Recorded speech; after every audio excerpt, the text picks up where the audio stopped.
নমস্কার, আমি লিও। আপনি শুনছেন সাসপেন্স থ্রিলার প্ল্যাটফর্ম, আপনার গল্পের প্ল্যাটফর্ম।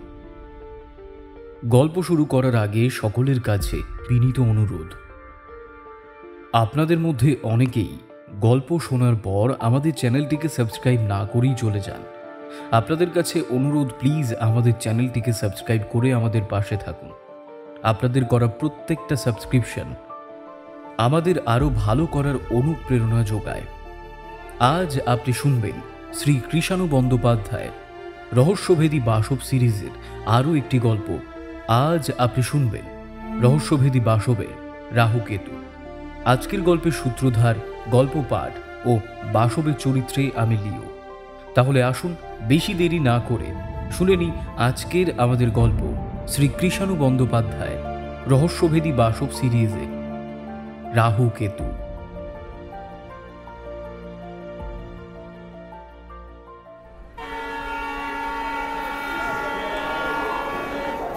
কেতু বর্মা রিস্ট ওয়াচের দিকে ফিরে তাকালেন। দীর্ঘশ্বাস ফেলতে ফেলতে তখন ইস্ট কোস্ট এক্সপ্রেস সবেমাত্র হাওড়া স্টেশনের 11 নম্বর প্ল্যাটফর্মে থেমেছে। সুদীর্ঘ যাত্রা শেষ করতে এই যন্ত্রযানের সময় লেগেছে 35 মিনিটের বেশি। মধ্যবয়স্ক কেতু বর্মা বলশালী ব্যক্তি। কুলি ডাকাটা তিনি পছন্দ করলেন না। নিজের কাজ নিজে হাতে করার মধ্যে যে আনন্দ আছে তা তিনি স্বীকার করেন। 30 ইঞ্চি লম্বা সুটকেসটা অবহেলায় হাতে তুলে নিয়ে কামরা থেকে নামলেন। অন্য হাতে বড় সাইজের ব্রিফকেস। একটা কুলি ছুটে এসেছিল। হাতের ইশারায় তাকে বাতিল করে দিয়ে ভিড়ের মধ্যে পথ করে এগিয়ে চললেন কেতু বর্মা। গেট পেরিয়ে আসতে আসতে প্রায় 10 মিনিটের বেশি সময় লেগে গেল। ভিড়ের চাপে ত্রাহি ত্রাহি করা এই জনপদ সত্যি অস্বস্তিকর। তবু এখানে না এসে উপায় নেই কেতু বর্মার। কাজ কারবারের চাবি কাঠি যে এইখানেই। বুক স্টলের পাশ দিয়ে এগিয়ে চললেন। একবার মনে হলো ক্যান্টিনে ঢুকে এক কাপ কফি খেয়ে নিলে মন্দ হয় না। ইচ্ছেটা অবশ্য দমন করতে হলো, কারণ ফোনে একজনের সঙ্গে কথা বলে নেওয়া এখন সবচেয়ে বেশি জরুরি। আরও একটু এগিয়ে যাবার পর সারি সারি ফোন বুথ দেখতে পাওয়া গেল। একটার মধ্যে ঢুকে পাল্লা টেনে দিলেন কেতু বর্মা। ভ্রু কুঁচকে মনের মধ্যে ফোন নম্বরটা ঝালিয়ে নিলেন। তারপর রিসিভার তুলে নিয়ে ডায়াল করলেন। ওপাশ থেকে সাড়া পাওয়ার পর পয়সা ফেললেন বাক্সে। হ্যালো, বাসুদেব নাকি? ওপাশ থেকে উত্তর এলো, আপনি বর্মা তো? তোমার তো সোমবার দিন আসার কথা ছিল। বিশেষ কোনো ব্যাপার ঘটলো নাকি? তা বিশেষই বলতে পারো। মঙ্গলবার সন্ধ্যায় আমাদের যে মিটিংটা হওয়ার কথা ছিল ওটা বাতিল করে দাও। আজই রাত 9টায় আমি তোমাদের সঙ্গে বসতে চাই। আজই? কি ব্যাপার? কেতু বর্মার গলা ভারী হয়ে উঠল। ফোনে সব কথা বলা যায় না বাসুদেব। এখন আমি হাওড়া স্টেশন থেকে কথা বলছি। এবারে তোমার ফ্ল্যাটে কিন্তু আমি উঠছি না। কেন, আমার অপরাধ? একটু একা থাকতে চাইছি। জটিল এক পরিকল্পনা মাথায় ঘুরপাক খাচ্ছে। তাহলে ওই কথাই রইল। রাজনকে মিটিংয়ের সময়টা জানিয়ে দিও। নিশ্চয়ই জানিয়ে দেবো, কিন্তু আসল কথাটাই তো বললে না। তুমি এবার আস্তানা গাড়ছো কোথায়? কেতু বর্মা রিসিভার নামিয়ে রাখলেন।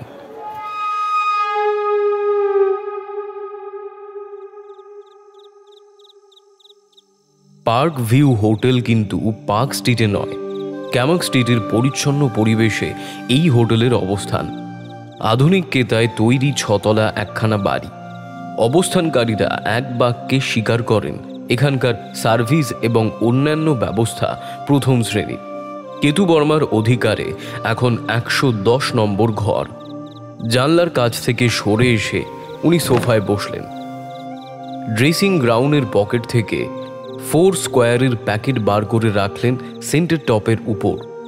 অন্যমনস্কভাবে তাকালেন রিস্ট ওয়াচের দিকে। 9:15। রাজেন আর বাসুদেবের আসবার সময় প্রায় হয়েই এসেছে। ডান হিলের সাহায্যে কেতু সিগারেট ধরালেন।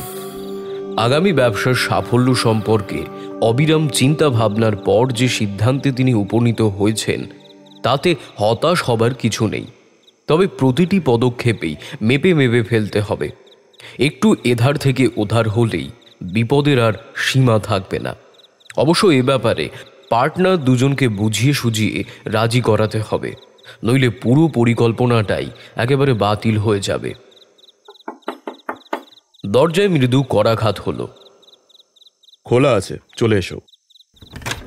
বাসুদেব, সোন আর রাজেন হাজরা ঘরে প্রবেশ করল।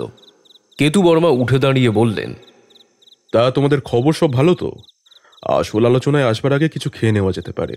কম সার্ভিসকে কি পাঠাতে বলবো বলো? কিছুক্ষণ আগেই আমরা খেলাম, তুমি ইচ্ছে করলে বরং। না, আমার তেমন তাগিদ নেই। তাহলে এবার মূল কথায় আসা যাক। তোমরা নিশ্চয়ই গভীর আগ্রহ নিয়ে অপেক্ষা করছো। রাজেন বলল, তা করছি বই কি, নির্দিষ্ট দিনের কয়েকদিন আগেই চলে এসেছো। এরকম বড় একটা হয় না। তারপর সমস্ত কিছুই কেমন রহস্যময়। হ্যাঁ, তা বলতে পারো। রহস্যটা এখনই আমি ফাঁস করব। তার আগে জানতে চাই, কোনো পরিচিত লোক তোমাদের হোটেলে ঢুকতে দেখেনি তো? ত্রিমূর্তি এখানে জড়ো হয়েছি, এই কথা কেউ জেনে ফেলুক আমি চাই না। তুমি কি রাহুল সেনকে মিন করছো? ঠিক তাই। আমাদের কাজে বাগড়া দেওয়ার জন্যই তো তার জন্ম। বাসুদেব আক্ষেপের সুরে বলল, গতবার তো প্রায় মুখের সামনে থেকে ছিনিয়েই নিলে। বিরানিকে আমরা প্রায় খেলিয়েই তুলেছিলাম। সে সময় রাহুল সেন লোকটাকে সতর্ক করে দিল। মাঝখান থেকে 5 লাখ টাকা আমাদেরই হাতছাড়া হয়ে গেল।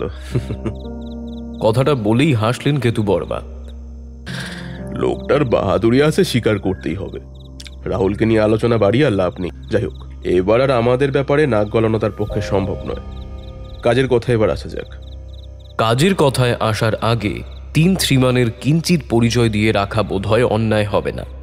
আগরতলার কাছাকাছি এক গ্রামে কেতু বর্মার জন্ম প্রায় 51 বছর আগে। তখন অবশ্য তিনি কার্তিক বর্মন হিসেবেই চিহ্নিত ছিলেন। পড়তির দিকে হলেও বর্মন পরিবারের খ্যাতি তখনও ছিল এই অঞ্চলে। কার্তিক আর 10টা সাধারণ মেধার ছেলের মতোই স্কুল কলেজে লেখাপড়া করলেন। তারপর ভাগ্যের জোরে কাজও পেয়ে গেলেন এক ব্যাংকে। তার প্রতিভার প্রকৃত বিকাশ ঘটল ওখানেই। তৎপরতার সঙ্গে একদিন 1010 টাকা সরিয়ে ফেললেন। কাজটা বেশ নিখুঁতভাবে হয়েছে ভেবে তিনি যখন নিশ্চিন্ত, পুলিশ তখনই তাকে অ্যারেস্ট করে বসল। তার চোখ থেকে পিছলে যাওয়া একাধিক সূত্র বলা বাহুল্য পুলিশের হাতে। চাকরি তো গেলই, জেল হলো 2 বছরের। জেল থেকে বেরিয়ে কার্তিক বর্মন বুঝলেন পৃথিবীটা আর আগের মতো নেই। কাজেই পরিচিত গণ্ডির বাইরে তাকে পা বাড়াতে হলো। করিতকর্মা লোক, কলকাতা পৌঁছেই সুযোগ করে নিলেন। তারপর বম্বে। রিক্সের কথা মনে না রাখলে স্মাগলিংয়ের কারবারি যে অতিমাত্রায় লাভজনক এ কথা 5 বছরের বাচ্চাও বোঝে। তিনি তো আরও ভালোভাবে বুঝলেন। এ ব্যাপারে তাকে বিশেষ সাহায্য করল অভিজাত দর্শন চেহারা, মন মাতানো স্বাস্থ্য আর বাকপটুতা। ইতিমধ্যে নিজের নামেরও কিছুটা কাটছাট করেছেন তিনি। কার্তিক বর্মন থেকে হয়েছেন কেতু বর্মা। 10 বছর কেটে গেছে। তারপর কেতু বর্মা রোজগার করেছেন প্রচুর, খরচও করেছেন, মাত্রা বজায় না রেখে। বিয়ে করেননি, ইচ্ছে করেই যেতে চাইনি দায় দায়িত্বের মধ্যে। অবশ্য ধারাবাহিকভাবে নারী সঙ্গ তিনি পেয়ে এসেছেন। ইদানিং কাজ করবার ব্যাপারে কিছুটা ক্লান্তি এসে গিয়েছিল। আরব আমির শাহী, দুবাই, আবুধাবি, আরব সাগরের উপকূলবর্তী এই সমস্ত দেশের সঙ্গে নিরবিচ্ছিন্ন সম্পর্ক রাখাটা ক্রমেই ঝামেলাজনক হয়ে উঠছে। পুলিশ এখনও তাকে চিহ্নিত করতে পারেনি। তাই বলে কখনো পারবে না তার নিশ্চয়ই কোনো মানে নেই। এই রকম মনের অবস্থায় দোল খেতে খেতেই কেতু বর্মা জীবনের 2য় অধ্যায়ে প্রবেশ করলেন। মেল নাগপুর পার হবার পর উনি ডাইনিং কারে গিয়ে ঢুকলেন। সামান্য কিছু খেয়ে নেবার তাগিদ অনুভবও করলেন। ওখানে আলাপ হয়ে গেল দুজনের সঙ্গে, রতনে রতন জেনে। বাসুদেব, সোম আর রাজেন হাজরা অচিরেই কেতু বর্মার সঙ্গে নিজেদের মিশিয়ে ফেলল। এই ধরনের দুজন সহকারী যেন প্রয়োজন ছিল বর্মার। হাজরা আর সোম বছর 15 আগে এই লাইনে এসছে। নানা অসুবিধা এবং সাহসের অভাবেই এতদিন বড় জায়গায় হাত মারতে পারেনি। ছিনতাই বা ওই ধরনের কাজ কারবারের মধ্যে দিয়েই নিজেদের সচল রেখেছিল। এদের দুজনকে পেয়ে কেতু বেশ খুশি হলেন। স্মাগলিংয়ের কারবার থেকে সরে এসে কি করা যায় তাই স্থির করবার জন্যই উনি কলকাতা যাচ্ছিলেন। পথে এদের পেয়ে তিনি বুঝলেন আগামী দিনগুলোতে অনায়াসেই সাফল্যের মুখ তিনি দেখতে পারবেন। এরপর 3 বছর সত্যি ভালো কাটল। কেতু বর্মা পরিকল্পনা খাড়া করেন বেশ ভালোভাবেই। বাসুদেব আর রাজেনকে বুঝিয়ে দেন তাদের কাজগুলো। দুজনে কাজে নেমে পড়ে। তারপর আসে সাফল্য, অর্থাৎ গোছা গোছা টাকা। ধারাবাহিক সাফল্য যখন আত্মপ্রত্যয়ে রূপান্তরিত হতে চলেছে তখনই ঘা খেলেন কেতু বর্মা। বড় একটা পরিকল্পনা বানচাল হয়ে গেল তার। বলতে গেলে 2 লক্ষ টাকা হাতে আসতে আসতেও একেবারে ফসকে গেল। এর জন্য দায়ী বিচিত্র এক মানুষ। সেই দিনই কেতু ফোন পেয়েছিলেন। হ্যালো বর্মা সাহেব। হ্যাঁ, আপনি? রাহুল সেন। মুখের গ্রাস ছিনিয়ে নেওয়ার জন্য দুঃখিত। ননসেন্স। কে আপনি? বললাম তো, রাহুল সেন। ব্যবসাপত্র গুটিয়ে ফেলুন। কলকাতায় আর সুবিধা করতে পারবেন না। এখানে আমি আছি। আর কিছু শুনতে চাননি। সজোরে রিসিভারটা নামিয়ে রেখেছিলেন কেতু বর্মা। কিন্তু রাহুল সেনের দম্ভ যে অসাড় ছিল না তা অচিরেই প্রমাণিত হল। পরপর 3 বার ব্যর্থ হলেন বর্মা। বলা বাহুল্য প্রতিবারই এর জন্য দায়ী হলেন রাহুল সেন। হয় সে টাকাটা পকেটস্থ করেছে, নয়তো সতর্ক করে দিয়েছে পার্টিকে। কিন্তু শত চেষ্টা করেও কেতু বর্মা হদিশ করে উঠতে পারেনি এই লোকটা আসলে কে, কিভাবে তার কাজকারবারের অধিসন্ধি বুঝে ফেলেছে। হতাশায় ভুগতে আরম্ভ করলেন কেতু বর্মা। শেষে রাজ্যের বিরক্তি আছড়ে পড়ল কলকাতার শহরটার উপরই। খোলা মনে ব্যবসা করবার জায়গা এটা নয়। এই মহানগরীকে তালাক দিতে হবে তাকে। সহকারী দুজনকে বললেন মনের কথা। স্বাভাবিক কারণেই তারা কাতর হয়ে পড়ল। এরকম দুজন কর্মঠ সহকারীকে ভাসিয়ে দিয়ে চলে যেতে মনের মধ্যে একটা অস্বস্তি বোধ করছিলেন তা নয়, কিন্তু উপায় কি? অবশ্য বললেন শেষে হতাশ হবার মতো কিছু নয়। তেমন কোনো বড় কাজ পেলেন তিনি আবার কলকাতায় আসবেন, কিংবা প্রয়োজন হলে দুজনকে ডেকে পাঠাবেন বম্বেতে। কেতু চলে গেলেন, কিন্তু বম্বেতে গিয়েও আগেকার অবস্থায় নিজেকে ফেলতে পারলেন না। অবস্থার অনেক পরিবর্তন হয়েছে। অনেক নতুন লোক বসে আছে আরব সাগরের দিকে হাত বাড়িয়ে। তাদের সকলের কাছেই কেতু অচেনা। যাই হোক, কাজে নামলেন। 2 বছর চালিয়ে গেলেন কোনো রকমে। হঠাৎই সেদিন সংবাদটা চোখে পড়ে গেল। দৈনিক পত্র নিয়মিত পড়েন না। দাদর স্টেশনে দাঁড়িয়েছিল ট্রেনের অপেক্ষায়। একসময় চোখ পড়ল এক ভদ্রলোকের উপর। নিশ্চয়ই বাঙালি। বেঞ্চে বসে বাংলা দৈনিক পড়ছিলেন। কেতু পায়ে পায়ে এগোলেন, বসলেন তার পাশে গিয়ে। প্রায় সঙ্গে সঙ্গেই নজর পড়ল সংবাদটার উপর। আকর্ষণীয় হেডিং। সংবাদটা পড়ার জন্যে তাকে ব্যগ্র করে তুলল, কিন্তু পড়া গেল না। ভদ্রলোক কাগজ মুড়ে কোলের উপরে রাখলেন। তারপর সিগারেট ধরিয়ে টেনে যেতে লাগলেন নির্বিকার মুখে। অগত্যা বললেন, কাগজটা একবার দেখতে পারি? ভদ্রলোক ঘাড় বেঁকিয়ে তাকালেন, বললেন, দেখুন। দৈনিক পত্র হাতে নিয়ে কেতু বর্মা বিভিন্ন স্তম্ভে দৃষ্টি বুলিয়ে চললেন। ভদ্রলোককে বুঝতে দিতে চান না তিনি এক সংবাদ সম্পর্কে অত্যন্ত আগ্রহীশীল। এই সময় কল্যাণগামী এক লোকাল ট্রেন এসে থামে। জনাকীর্ণ হয়ে উঠল প্ল্যাটফর্ম। ভদ্রলোক দ্রুত পদে উঠে পড়লেন। ভিড়ের মধ্যে তিনি মিশে যাওয়ার আগেই কেতু বললেন, শুনছেন? আপনার কাগজটা? থাক, পড়া হয়ে গেছে। কথাগুলো ছুঁড়ে দিয়েই তিনি হারিয়ে গেলেন। কেতু বর্মার আর ভিটি যাওয়া হলো না। দৈনিক পত্রটা হাতের মুঠোয় চেপে ফিরে এলেন বাসায়। সেই বিশেষ সংবাদ বেশ কয়েক ঘন্টা তাকে চিন্তিত করে রাখল। তারপর পরিকল্পনা করে ফেললেন। লাভজনক এক কাজ হাতে নিয়ে অমুক তারিখে কলকাতা পৌঁছবেন। এই সংবাদ পাঠালেন 2 সাতরেককে। বলা বাহুল্য রাহুল সেনের চোখ ও কান বাঁচিয়ে সাক্ষাৎ পর্ব কিভাবে হবে সে কথা জানাতেও ভুললেন না। কেতু বর্মা নড়ে চড়ে বসলেন। বললেন আবার, যা বলছিলাম তোমাদের, যে কাজটা আমরা হাতে নিতে চলেছি সাফল্যের সঙ্গে করে উঠতে পারলে আমাদের চিন্তা ভাবনা বলে আর কিছু থাকবে না। আসল কথাটা তো ভাঙছেন না। অধৈর্য হইও না, সবই বলবো। আগে এই সংবাদটা পড়ে নাও। কেতু বর্মা দৈনিক পত্রের একটা কাটিং এগিয়ে দিলেন। নয়াদিল্লি, 26 অক্টোবর। উচ্চ আদালত আজ ছত্তিশগড় এস্টেটের 40টি জহরত নিলাম করবার আদেশ দিয়েছেন। সর্বনিম্ন দর ধার্য হয়েছে 10 কোটি টাকা। আগামী 20 নভেম্বর সুপ্রিম কোর্ট চত্বরে নিলাম পরিচালিত হবে। ইচ্ছুক ক্রেতারা আগামী 10 নভেম্বর কলিকাতা স্থিত ছত্তিশগড় প্যালেসে জহরতগুলি দেখার সুযোগ পাবেন। নিলাম পরিচালনা করবেন জুয়েলারি ট্রাস্টের চেয়ারম্যান শ্রী পি.কে. চাওলা। তাকে সাহায্য করার জন্য উপস্থিত থাকবেন বিচার বিভাগের একজন পদস্থ আমলা। বর্তমানে জহরতগুলি প্যালেসের এক বিশেষ ধরনের ভল্টে রাখা রয়েছে। গত বছর জুন মাসে এই জহরতগুলি বিক্রির ব্যাপারে যে আইনগত বাধা দেখা দিয়েছিল তা এখন দূর হয়েছে। বর্তমানে সম্ভাব্য ক্রেতারা হলেন মার্কিনবাসী ডিক ক্যালওয়ে, সৌদি আরবের রশিদ আমান আল পাশা এবং ভারতীয় ইন্দ্রপ্রতাপ জেঠানি। এরা প্রত্যেকেই আগাম 10 কোটি টাকা করে জমা দিয়েছেন। এই অঙ্কের টাকা যারা সরকারের কাছে জমা করবেন শুধুমাত্র তারাই নিলামের আগে অর্থাৎ 10 নভেম্বর জহরতগুলি দেখার সুযোগ পেতে পারেন। কি বুঝলে? দুই সাগরেদ গুরুর দিকে বোকার মতো চেয়ে রইল। কেতু বর্মা আবার বললেন, কোটি কোটি টাকার ব্যাপার। শ্যাকরা ঠুকটাক তো অনেক হলো, এবার কামারের এক ঘা দিয়েই অপরাধ জগৎ থেকে আমরা চিরকালের মতো বিদায় নেব।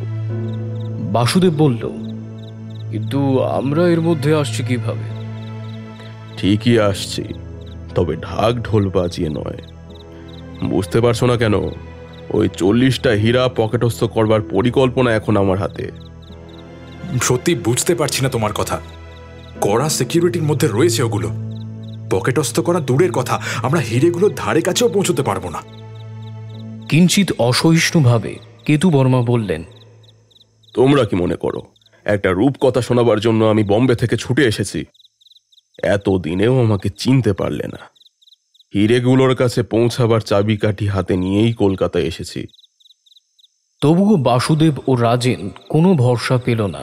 কোনো সোনার দোকান লুট করার ব্যাপার হলে না হয় ছিল, কিন্তু অনেক অনেক গুণ কঠিন। কি ধরনের চাবিকাঠি গুরু সঙ্গে এনেছেন তা জানবার জন্যে দ্বিধা জড়িত উৎসুক্য নিয়ে দুজনে অপেক্ষা করতে লাগল। সাগরেদের মনের ভাব কেতু বর্মা সহজেই বুঝলেন। বললেন, তোমরা আমার উপর আস্থা রাখতে পারছো না। অবশ্য দোষ দেওয়া যায় না। তোমাদের জায়গায় আমি থাকলে আমারও মনে অবিশ্বাস জাগতো। যাই হোক, আসল কথাটা এবার বলি। ইন্দ্রপ্রতাপ জেঠানি আমাদের পৃষ্ঠপোষকতা করবেন। বিস্মিত বাসুদেব কথাটা শেষ করতে পারল না। তুমি বলতে চাইছো? ঠিকই আন্দাজ করেছো। একমাত্র যে ভারতীয় ভদ্রলোক নিলামে ডাক দেখার জন্য টাকা দিয়েছেন তার কথাই বলছি। জেঠানিকে বোম্বেতে সবাই জানে। বৈধ অবৈধভাবে টাকা রোজগারের নানান পন্থা তার জানা আছে। ভাগ্যক্রমে তার সেক্রেটারি অমৃত চৌহানের সঙ্গে আমার চেনা জানা ছিল। বার কয়েক দেখা করলাম তার সঙ্গে, পরিকল্পনাটাও শুনিয়ে দিলাম তাক বুঝে। কেতু বর্মা একটু থেমে সিগারেট ধরালেন। রাজেন বলল, কাজটা হবে কিভাবে? সে কথায় পরে আসছি। আগে শোনো জেঠানির সঙ্গে কি রফা হলো। কাজটা সাফল্যের সঙ্গে উতরে গেলে উনি আমাদের 5 কোটি টাকা দেবেন। পাথরগুলোর দাম অবশ্য অনেক অনেক বেশি, তবে আমরা বেচতে পারবো না, ঝামেলা প্রচুর। জেঠানির অনেক সুবিধা, উনি সহজেই মাল বিদেশে নিয়ে গিয়ে চড়া দামে বেচতে পারবেন। এই সময় টেলিফোনের ঝনঝনানি শোনা গেল। কিছুটা বিরক্ত হই রিসিভার তুলে নিলেন কেতু। হ্যালো, বর্মার সঙ্গে কথা বলতে চাই। হ্যাঁ বলছি। আমি রাহুল সেন। বুকের মধ্যে রক্ত ছলাৎ করে উঠল। শয়তানদের সঙ্গে এই লোকটার কি কোনো সম্পর্ক আছে? এত সতর্কতার পরও কিভাবে তার কলকাতার অবস্থানের কথা ওর জানা হয়ে গেল? আর কিছু শোনার প্রতীক্ষা না করে কেতু ভারী ভীষণভাবে রিসিভার নামিয়ে রাখলেন। দুই সাগরেদের চোখে উৎসুক্য। কেতু বর্মা তেতো মুখে বললেন, এই শনি আবার আমাদের পিছু নিয়েছে। ওদিকে অ্যাস্ট্রেতে দেশলাই কাঠি ফেলে দিয়ে ধোঁয়া ছাড়তে ছাড়তে কাউন্টারের ওধারে রাহুল তাকালো। পার্ক ভিউ হোটেলের লাউঞ্জে সে এখন দাঁড়িয়ে আছে। পাশেই টেলিফোন, রিসিভার নামিয়ে রেখে সিগারেট ধরিয়েছিল। কেতু বর্মা যে কানেকশন কেটে দেবেন এ তার জানা কথা। রাহুলের বয়স এখন 35 ছাড়িয়ে যায়নি। উচ্চতা ও স্বাস্থ্য দুটোই ওর মানানসই। খুঁটিয়ে বিচার না করলে স্বীকার করতেই হয় সে একজন প্রিয় দর্শন পুরুষ। কথাবার্তায় ভারী পটু। পরিচিতরা সকলেই একরকম স্থির নিশ্চিত, এমন বেপরোয়া যে একদিন না একদিন সে কোনো গুরুতর বিপদে পড়বেই। কাউন্টারের ওধারে দিলীপ চৌধুরী দাঁড়িয়ে রয়েছে। সিগারেটের ছাই ঝেড়ে নিয়ে রাহুল বলল, লোকটাকে দারুণ ভয় পাইয়ে দিয়েছি। কাউন্টারের দিকে একটু হেলে দাঁড়িয়ে দিলীপ চৌধুরী বলল, তা না দিয়েছ, কিন্তু লোকটার পেছনে আদা জল খেয়ে লেগেছো কেন বলো তো? আদা জল খেয়েই তো লাগতে চাই, কিন্তু সে সুযোগ পাচ্ছি কই। আমার ভয়ে কি না জানি না লোকটা বোম্বেতে গিয়ে ঠেকেছে। বুঝলে চৌধুরী, যেমন তেমন করে হোক ওকে একদিন না একদিন চরম দুর্দশার মধ্যে নিয়ে গিয়ে ফেলব। আরে আমার প্রশ্ন তো ওখানে, আরে কেন তুমি লোকটার দুর্দশার কারণ হবে? গুরুতর কোনো ক্ষতি করেছে নাকি তোমার? জোর কয়েক টানেই সিগারেটটা ছোট করে এনেছিল রাহুল। অ্যাস্ট্রেতে টুকরোটা গুজে দিয়ে বলল, আছে বই কি, নইলে ওই লোকটার জন্য অকারণে আমি পরিশ্রান্তই বা হব কেন? বলবো তোমাকে, সব বলবো, তবে এখন নয়, পরে। দিলীপ বলল, আর ধৈর্য আমার আবার কিন্তু কম, হ্যাঁ? কিন্তু সাগরয়ে আসল কথাটা শোনার অপেক্ষায় থাকলাম তোমার কাছ থেকে।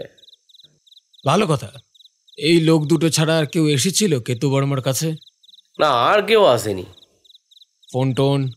তা তো বলতে পারবো না ভাই। তোমাদের অপারেটরের কাছে রেকর্ড থাকে নিশ্চয়ই, ওকে একবার জিজ্ঞেস করে দেখো না। দিলীপ রিসিভার তুলে নিল। হোটেলের অপারেটরের সঙ্গে যোগাযোগ করে জানতে চাইল 110 নম্বর ঘরের কেতু বর্মার সঙ্গে কেউ সন্ধ্যা 8টার আগে ফোনে কথা বলেছে কিনা। অপারেটর রেজিস্টার দেখে জানালো ফোন এসেছিল একটাই, তখন 4:25 জেঠানি নামে একজন মিস্টার বর্মার সঙ্গে কথা বলেছিলেন। সমস্ত শুনে রাহুল বলল, কোহিনুর বিল্ডিংটা কোথায়? নামটা শোনা ভাই, পার্ক স্ট্রিট বা তার কাছাকাছি কোথা থেকে হবে বুঝতে পারলি, ঠিক বলতে পারছি না। চিন্তিত গলায় রাহুল বলল, আমার মনে হয় অন্য কোথাও। নামওয়ালা পার্ক স্ট্রিটের প্রত্যেকটা বাড়ি আমি চিনি, যা হোক করে খুঁজে আমি বের করবই। একটু দৌড়ঝাঁপ করতে হবে এই যা। কেতু আমাকে যেটা কোহিনুর বিল্ডিং নিয়ে আবার পড়লে কেন ভাই? বর্মা কি ধরনের দাও মারার তালে আছে বুঝতে গেলে সব রকম অ্যাসপেক্টে খতিয়ে দেখতে হবে। জেঠানি লোকটাকে পদবী শুনে তো মনে হচ্ছে সিন্ধি, হয়তো বড় লোক, হয়তো। চৌধুরী হেসে উঠল, তোমার মাথায় যে কি ঘুরছে ভগবান জানেন। আমি অবশ্য অপেক্ষা করে রইলাম সব ব্যাপারটা শোনার জন্য। হ্যাঁ, তাই থাক, আমি এখন চলি। রাহুল হোটেল থেকে বেরিয়ে এলো। ট্রাফিক এড়িয়ে রাস্তার অপর পাড়ে পৌঁছতে কয়েক মিনিট সময় লেগে গেল। পেল গ্রিন রঙের ফিয়েট পার্ক করা ছিল গাছতলায়। ড্রাইভিং সিটে বসে একজন সিগারেট টানছিল। রাহুল তার পাশে বসতে বসতে প্রশ্ন করল, কোহিনুর বিল্ডিংটা কোথায়? চটপটে চেহারার বিকাশ বয়স 30-এর উপরেই হবে বলল, এই নামে একটা বাড়ি থিয়েটার রোডে আছে, ওধারে গেলেই চোখে পড়বে, নিয়ন সাইন দিয়ে লেখা। আপনি কি ওই বাড়িটার কথাই জানতে চাইছেন? জোর দিয়ে বলতে পারছি না, চলো একবার দেখে আসি। থিয়েটার রোডের মাঝ বরাবর যাবার পর অভিজাত দর্শন 6তলা বাড়িটার দেখা পাওয়া গেল। নীল রঙের নিয়ম সাইন দিয়ে লেখা কোহিনুর বিল্ডিং। ফুটপাতের গা ঘেঁষে গাড়ি পার্ক করে দুজনে নেমে পড়ল। 3 থাক সিঁড়ি পেরিয়ে একফালি বারান্দা, ডান ধারের লিফট। লোকজন কেউ নেই। নিচের তলার ফ্ল্যাটগুলোতে তালা মারা, শুধু বারান্দার এক প্রান্তের একটা ঘরের দরজা খোলা আছে। আলো জ্বলছে ভেতরে। রাহুল বিকাশকে সঙ্গে নিয়ে এগিয়ে গেল সেদিকে। কাছাকাছি যাবার পর দেখা গেল দরজার পাল্লায় চৌকো এনামেলের একটা প্লেট আঁকা, তাতে লেখা রয়েছে কেয়ারটেকার। গোলগাল চেহারার মাঝবয়সী একটা লোক টেবিলে পা তুলে দিয়ে বই পড়ছে। দরজার কাছে শব্দ পেয়েই তাড়াতাড়ি সোজা হয়ে বসল, তাকালো সব প্রশ্ন দৃষ্টিতে। রাহুল বলল, আমি একজনের সন্ধানে এসেছি। নাম বলুন। মিস্টার জেঠানি। ইন্দ্রকুমার জেঠানার কথা বলছেন? বোধহয়। কেয়ারটেকার বিলক্ষণ অবাক হলো, বলল, আরে আপনি যাকে খুঁজছেন তার নাম জানেন না? কেন জানবো না? সেকেন্ড ফ্লোরে চলে যান, ফ্ল্যাট নাম্বার হলো B15। উনি এখানকার বাসিন্দা না বাইরে থেকে এসেছেন? এত কথার উত্তর দিতে পারবো না। রাহুল একটা 20 টাকার নোট টেবিলের উপরে রাখল। দৃষ্টি সরু করে নোটের দিকে তাকালো কেয়ারটেকার। কিছুটা চনমনে হয়ে উঠল যেন। নড়ে চড়ে বসতেই পুরানো চেয়ারের মৃদু আর্তনাদ শোনা গেল। আরো 10টা টাকা হবে স্যার আপনার কাছে? উনি এখানে থাকেন কিনা? না স্যার, থাকেন বোম্বেতে, মাঝে মধ্যে আসেন। বিরাট বড় লোক, কি সমস্ত কারবার আছে যেন। B15 ফ্ল্যাটটা কার? ওরই, অন্য সময় বন্ধ থাকে। কবে এসেছেন কলকাতায়? আজই দুপুরে। প্লেনিং যাওয়া আসা করেন। বড় লোক হলে কি হবে স্যার, ভারী মাক্ষি চুস। মাক্ষি চুষ? সেটা আবার কি? এক মুখ হেসে কেয়ারটেকার বলল, বুঝলেন না স্যার, কৃপণ। কথাটা অবাঙালিদের কাছ থেকেই শিখেছি। রাহুল আর কোনো প্রশ্ন না করে ঘর থেকে বেরিয়ে এলো। লিফট এখন ব্যবহার করা চলবে না, বন্ধ। লিফটের এক পাশ থেকে সিঁড়ি উঠে গেছে। সিঁড়ির মুখে এসে রাহুল থামল। পেছনে বিকাশ। বিকাশ, একটা কাজ করতে হবে। বলুন। ফোনের কানেকশন নষ্ট করতে পারবে? দেখছি চেষ্টা করে। অবশ্য তার আগে জেঠানিকে একটা ফোন করে নিতে চাই। কেয়ারটেকারের কাছ থেকে নাম্বারটা নিয়ে এসো। সামনে ড্রাগ হাউস থেকে চান্স নেব। ওদিকে সোফায় বসে পানের জাবর কাটছিলেন ইন্দ্রকুমার জেঠানি। তামাটে রঙের মেদবহুল চেহারা, বয়স 50-এর কাছাকাছি হবে। সাদামাটা মুখের উপর ধূর্ততার ছায়া বিরাজ করছে। ঘরখানা ভালোভাবেই সাজানো, বেশ বড় সড়ো। 2000 স্কোয়ার ফুটের চেয়ে কম কোনো ফ্ল্যাট কোহিনুর বিল্ডিংয়ে নেই। ইন্দ্রকুমার অবশ্য একা ঘরে নেই। যৌবনের প্রান্ত সীমায় পৌঁছেছে এমন একজন বিনীত ভঙ্গিতে দাঁড়িয়ে রয়েছে অদূরে। জাবর কাটা থামিয়ে ইন্দ্রকুমার বলেন, কাজটা ভালোই ভালো মিটে গেলে ভাবছি কিছুদিন বিশ্রাম নেব। উটিতে আমার জন্য একটা চমৎকার বাংলো আছে তার। বলেন তো ওখানে? ওখানে নয় দুলাল বাবু, আমি সুইজারল্যান্ডে যাব।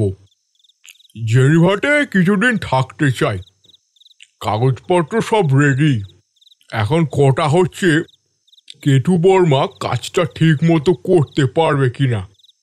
আমার তো মনে হয় পারবে স্যার, লোকটার সাহস আছে।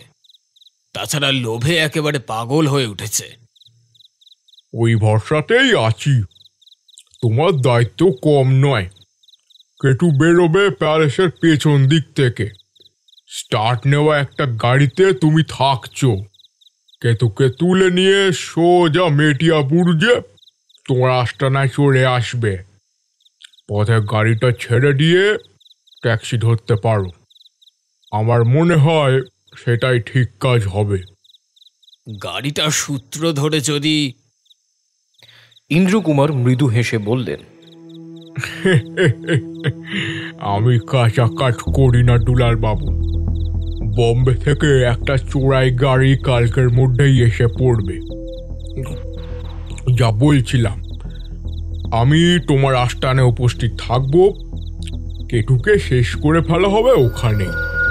তারপর... কথা শেষ হবার আগেই ঝনঝন শব্দে ফোনটা বেজে উঠল। ইন্দ্রকুমার রিসিভার তুলে নিলেন। জ্যাঠানি কথা বলছি। কেতু বর্মা, আপনাকে একটু বিরক্ত করছি।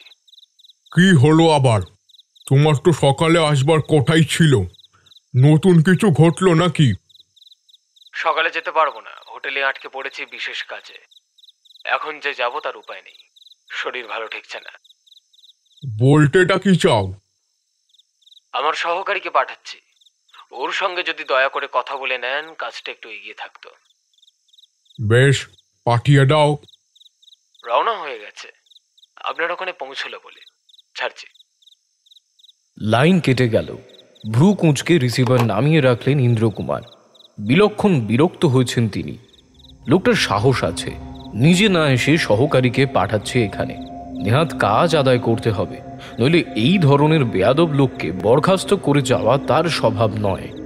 দুলাল একতরফা কথা শুনে বিশেষ কিছু আঁচ করতে পারেনি, তবে কর্তার মুখের অবস্থা দেখে বুঝতে পেরেছিল তিনি বেশ বিরক্ত হয়েছেন। ইন্দ্রকুমার খান কয়েক পান মুখে চালান করে দিয়ে মিনিট কয়েক চর্বণ সুখ উপভোগ করার পর দুলালকে সব বললেন।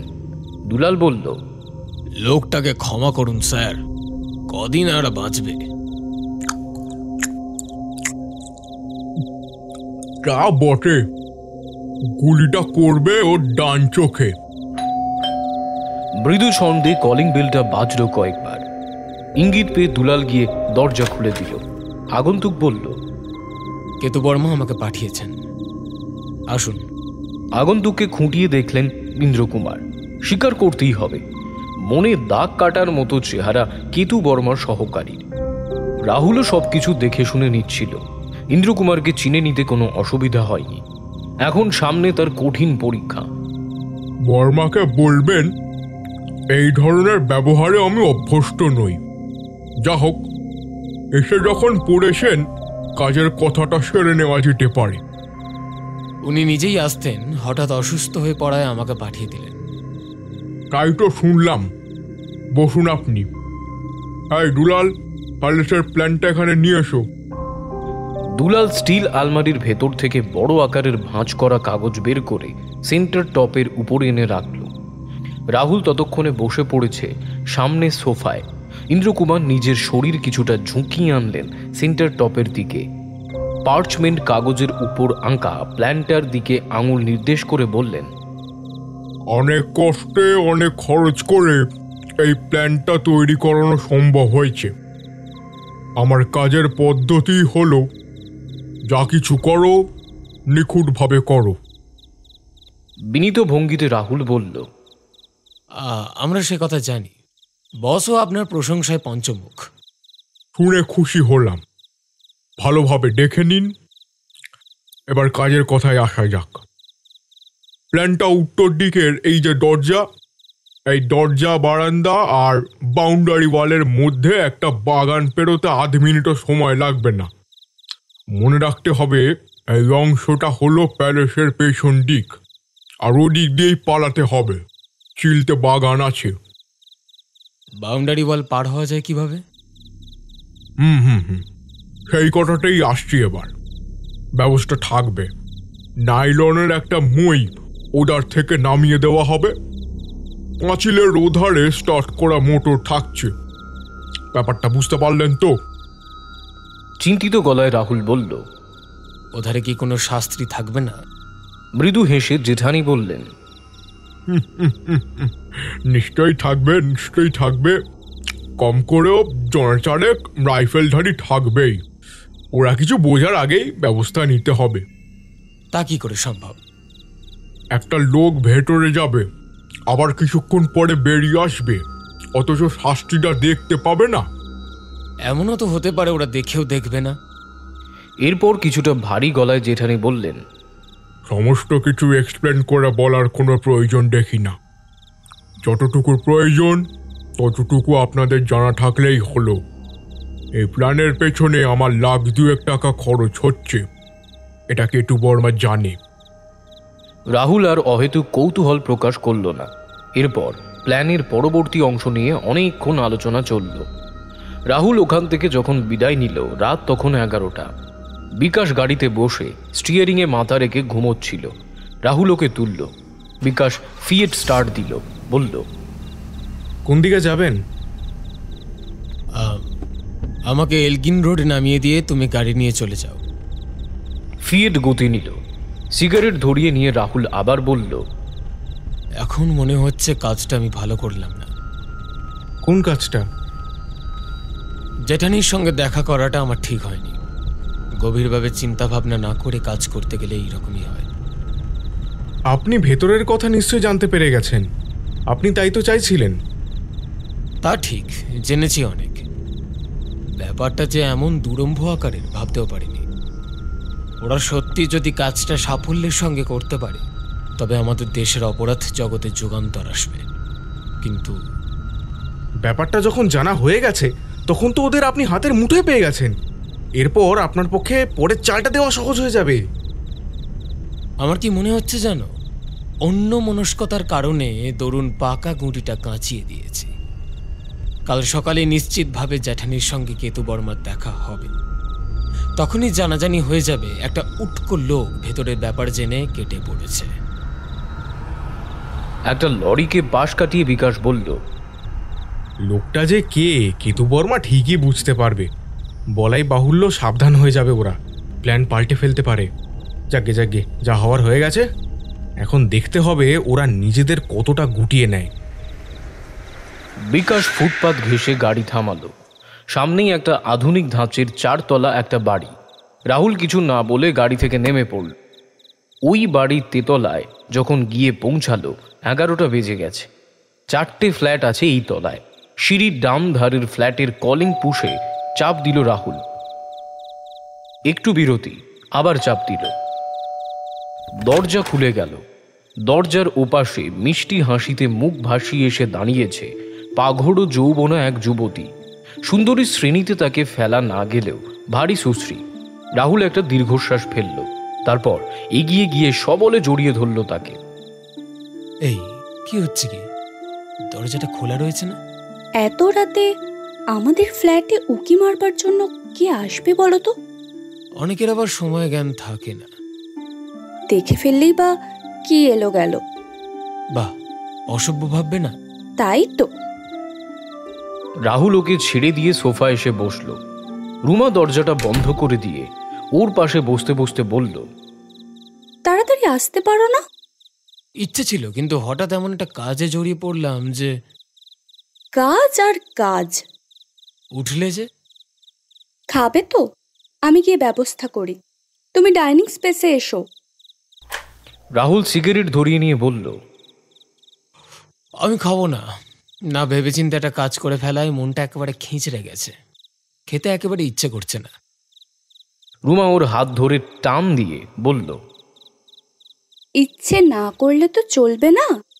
তোমার অপেক্ষায় আমি যে না খেয়ে বসে আছি। এসো বলছি। তোমার ব্যাপার স্যাপার দেখলে কে বলবে আমাদের বিয়ে হয়নি। বিয়েটা আমাদের হচ্ছে না কেন? রাহুল উঠে পড়ল। ডাইনিং স্পেসের দিকে এগোতে এগোতে বলল, প্রশ্নটা ভালো। ব্যাপারটা কি জানো, যখন তখন হতে পারে বলেই আমাদের বিয়েটা হচ্ছে না। রুমা রাহুলের গলা জড়িয়ে ধরে বলল, আমার কিন্তু আর অপেক্ষা করতে ভালো লাগছে না। কালই কাজটা মিটিয়ে ফেললে কেমন হয়? মন্দ হয় না, তবে আমি তোমার কাছ থেকে কদিন সময় চাই। কেন? যে কাজটা হাতে রয়েছে তার হেস্তনেস্ত হয়ে গেলে সব দিক দিয়ে ফ্রি হতে পারি। মনে হয় সপ্তাহখানেকের মধ্যেই মিটে যাবে। তারপরেই। কাজটা কি? কেতু বর্মাকে আবার হাতে পেয়েছি। এবার ওকে এমন অবস্থার মধ্যে ফেলবো যে বাছা ধনার উঠে দাঁড়াতে পারবে না। কথা বলতে বলতে দুজনে খাবার টেবিলের কাছে এসে পড়ল। রুমা দ্রুত হাতে 2টো প্লেট খাবার সাজিয়ে নিল। ছিমছাম মেনু। রাহুলের এই ধরনের কোর্সই পছন্দ। গেলাসে জল ঢালতে ঢালতে রুমা প্রশ্ন করল, তুমি ওই লোকটার পেছনে আদা জল খেয়ে কেন লেগে আছো বলো তো? লোকটা আমার সর্বনাশ করেছে। আমি তো দেখছি তুমি ওর সর্বনাশ করে চলেছ। সে অনেক কথা, তোমাকে এখনো বলা হয়নি। তুমি জানো আমি নর্থ বেঙ্গলের লোক। কেতু বর্মা এখানেই থাকতো, কাজ করতো একটা ব্যাংকে। আমার বাবা ছিলেন সেই ব্যাংকের ক্যাশিয়ার। আমার বয়স তখন ওই বছর 8। মা ছিলেন না, বিধবা পিসিমার হাতে মানুষ হচ্ছিলাম। এই সময় ব্যাংকে মোটা টাকার গোলমাল হলো। নিরাপরাধ হওয়া সত্ত্বেও বাবা ফেঁসে গেলেন। পরে অবশ্য জানা গিয়েছিল কাজটা কেতু বর্মার, কিন্তু ততদিনে আইনের হাত অনেক দূর এগিয়ে গিয়েছিল। তারপর বাবার জেল হয়ে গেল, কেতু বর্মানও। দুঃখের ব্যাপারটা ঘটল তারপরে। জেলের একটা ওয়ার্ডের খাঁচ কাটা দেওয়ালের সাহায্যে বাবা ছাদে উঠে লাফিয়ে পড়লেন নিচে। মারা গেলেন 20 ঘন্টা পরে। এরপর অসহায়া পিসিমা দারিদ্র্যের স্রোতে আমাকে নিয়ে ভেসে গেলেন। কি কষ্টের মধ্যে যে আমি বড় হয়েছি তোমাকে বোঝাতে পারবো না। ডাক্তার হওয়ার স্বপ্ন আমার ভেঙে গেল। একটা ব্যাপারে আমি দৃঢ় প্রতিজ্ঞা নিলাম, কেতু বর্মাকে শান্তিতে থাকতে দেব না। তারপর ওকে আমি কিভাবে খুঁজে বের করেছি সে আর এক ইতিহাস। রুমা রাহুলের গা ঘেঁষে এসে দাঁড়ালো, আলতোভাবে ওর চুলের উপরে হাত বুলাতে বুলাতে বলল, তোমার মনের মধ্যে যে অনেক ব্যথা তা তো আমি জানি। আমারই অন্যায় হয়েছে। এখন কথাটা না পারলেই ভালো করতাম। কোনো অন্যায় হয়নি, তোমার সব কথা জানা দরকার রুমা। তবে তোমাকে কথা দিচ্ছি, কেতু বর্মাকে এবারই শেষ চোট দেব। তারপরে তোমাকে নিয়ে এখান থেকে চলে যাব। এই বিশাল দেশের অন্যত্র কোথাও আমাদের বাকি জীবনটা চমৎকারভাবে কাটবে। ওর সমস্ত কথা এখন থাক, এসো খাওয়া দাওয়াটা সেরে ফেলি। তারপর কি? রাহুল হেসে ফেলল। তারপর রাতটা রঙিন করে তুলতে হবে না?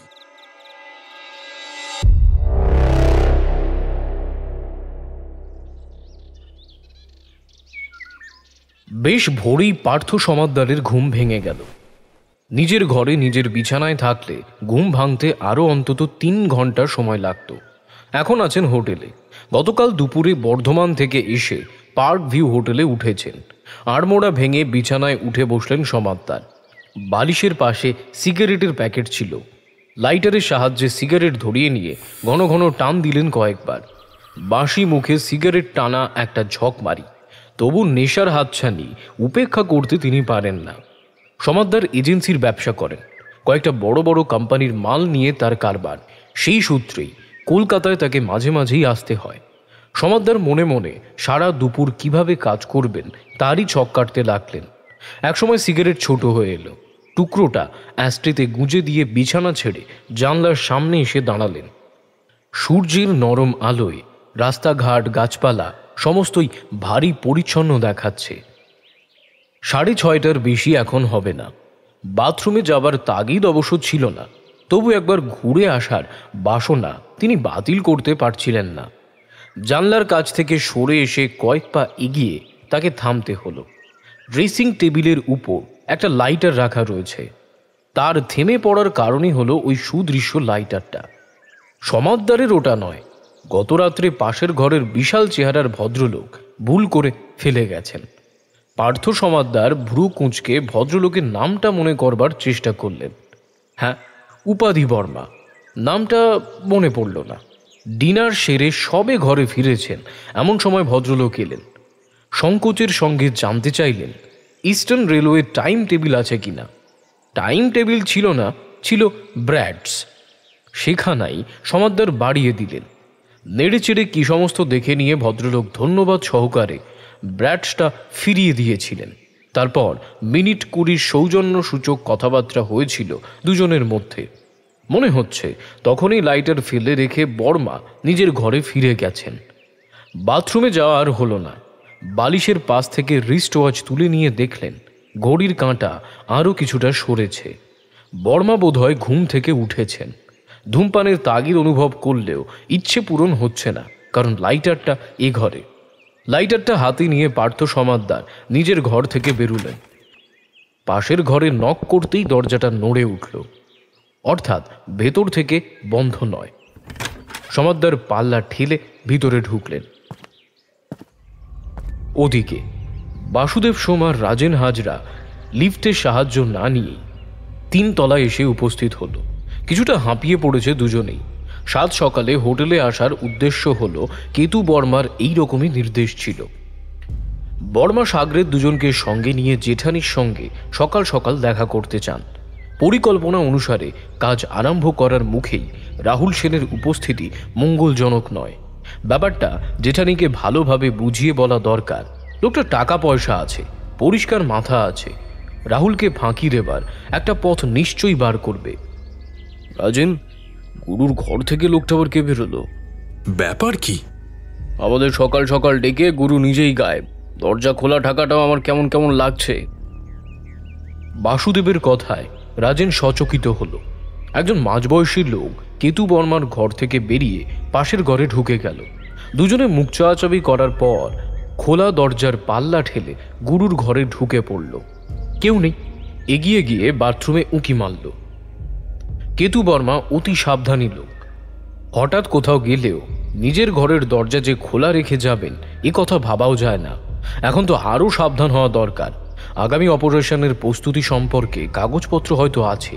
চিন্তিত গলায় বাসুদেব বলল, আচ্ছা ওই লোকটাকে? পাশের ঘরে গিয়ে যে ঢুকলো, লোকটার কাছে যাওয়া যাক, জানা যেতে পারে গুরু এখন কোথায়।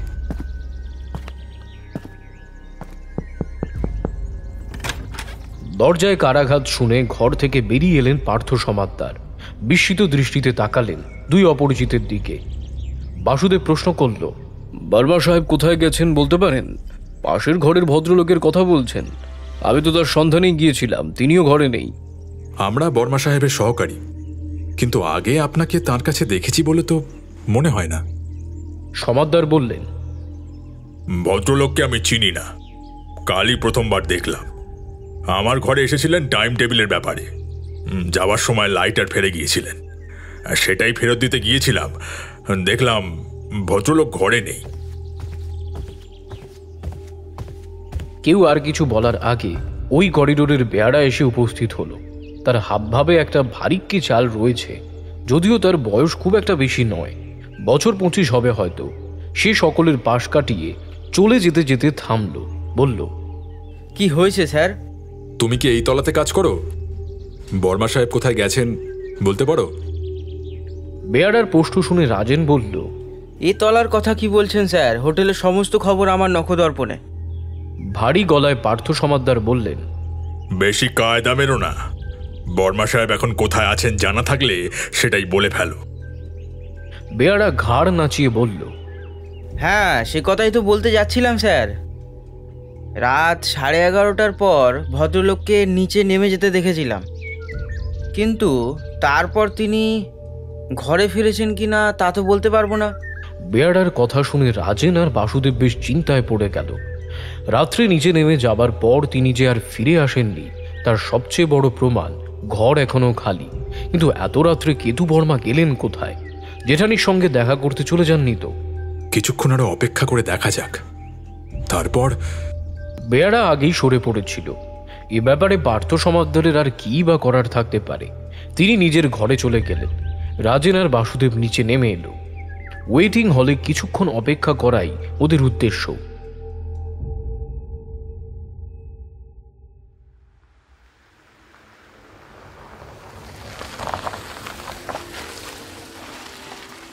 ভোর তখন 5:30। নির্জন রেড রোডের মোড়ের মাথার ফুটপাত ঘেঁষে জিপ থামালেন রঞ্জন ঘোষাল। ঘণ্টাখানেক হলো থানা থেকে বেরিয়েছেন। নিজের এলাকাটা ভালোভাবে রাউন্ড দিয়ে তবে ফিরবেন। আজকাল অপরাধের সংখ্যা এত বেড়ে গেছে যে প্রায় 24 ঘন্টাই এলাকায় কোনো না কোনোভাবে দৃষ্টি রাখতে হয়। স্থানীয় থানার দণ্ডমুণ্ডের কর্তা রঞ্জন ঘোষাল সিগারেট ধরালেন। তিনি অবশ্য জিপে একা নেই। এএসআই নির্মল সেন আর জন চারেক কনস্টেবল রয়েছে। রাউন্ডের সময় সঙ্গে কিছু লোকজন থাকা দরকার। কখন কি প্রয়োজন দেখা দেবে তা আগে থেকে বলা যায় না। নির্মল সেন বললেন, আপনাকে স্বীকার করতেই হবে স্যার, অন্য এলাকার চেয়ে আমাদের এলাকাটা অনেক শান্ত। এক মুখ ধোঁয়া ছেড়ে ঘোষাল বললেন,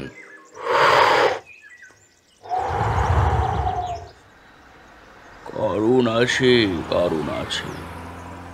একে তো অঞ্চলটা অপেক্ষাকৃত ফাঁকা, জনবসতির চেয়ে অফিসের সংখ্যাই বেশি, আর তাছাড়া মোস্তানদের আড্ডা নেই বললেই চলে।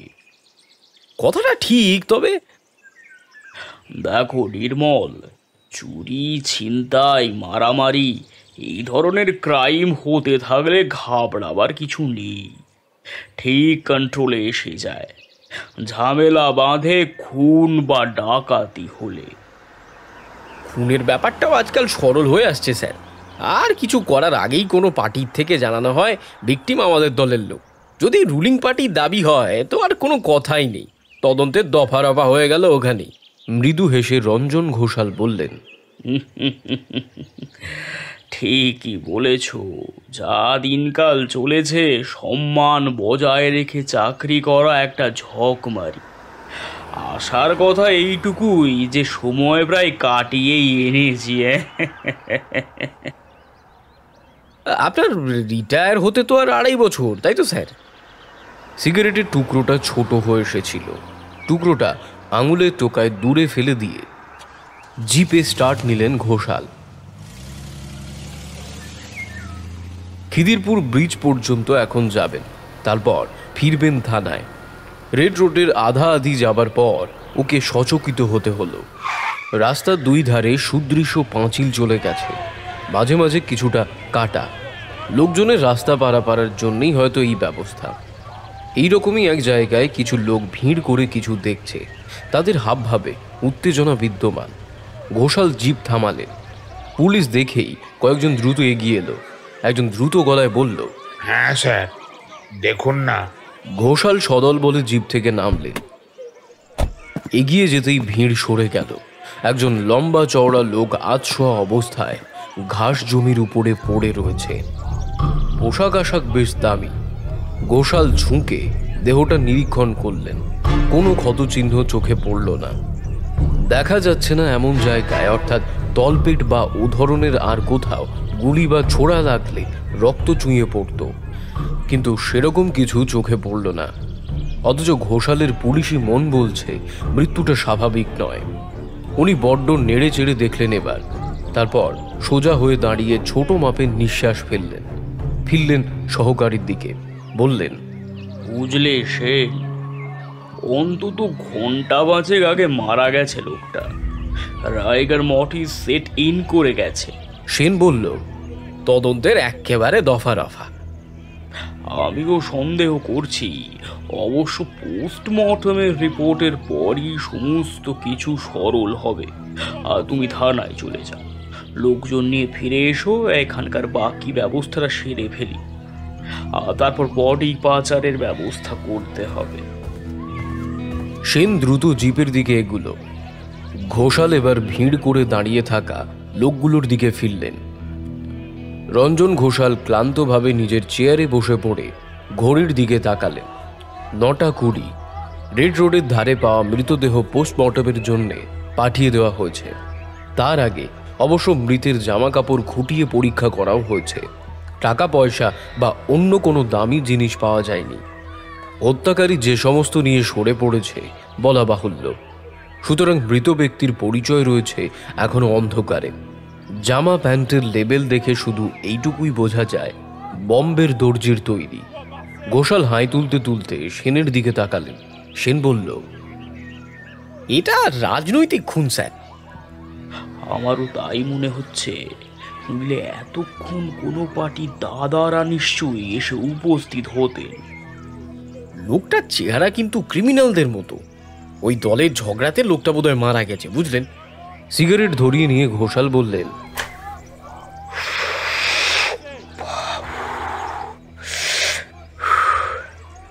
হতে পারে, তবু লোকটার পরিচয় পাওয়া তো দরকার।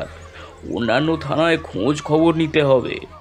মিসিং পার্সন রিপোর্ট হয়ে থাকতে পারে।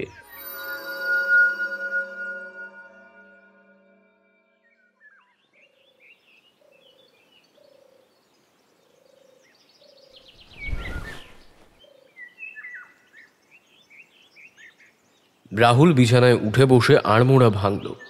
ঘুমটা ভালোই হয়েছে। সাইড পিসের উপর থেকে সিগারেটের প্যাকেট আর দেশলাই তুলে নিতে গিয়ে রিস্টওয়াচের উপর চোখ পড়তেই সে হতবাক। 9:30। দ্রুত বিছানা থেকে নেমে সে কুকিং স্পেসের দিকে এগোলো। রুমা গ্যাস রেঞ্জের উপর ফ্রাই প্যান চাপিয়ে ডিম ভাজছিল। সকালে উঠেই স্নান করেছে। ভিজে চুল ছড়িয়ে রয়েছে পিঠের উপর। পেছন থেকেও ভারী মনোরম লাগছে ওকে। ধীর পায়ে এগিয়ে এসে ওর ঘাড়ের কাছে মুখ গুজল রাহুল। এই, এটা কি হচ্ছে? ততক্ষণে রাহুলের 2 হাত রুমার কোমরকে বেড়ে দিয়েছে। কি আবার হবে? আদর করছি তোমায়।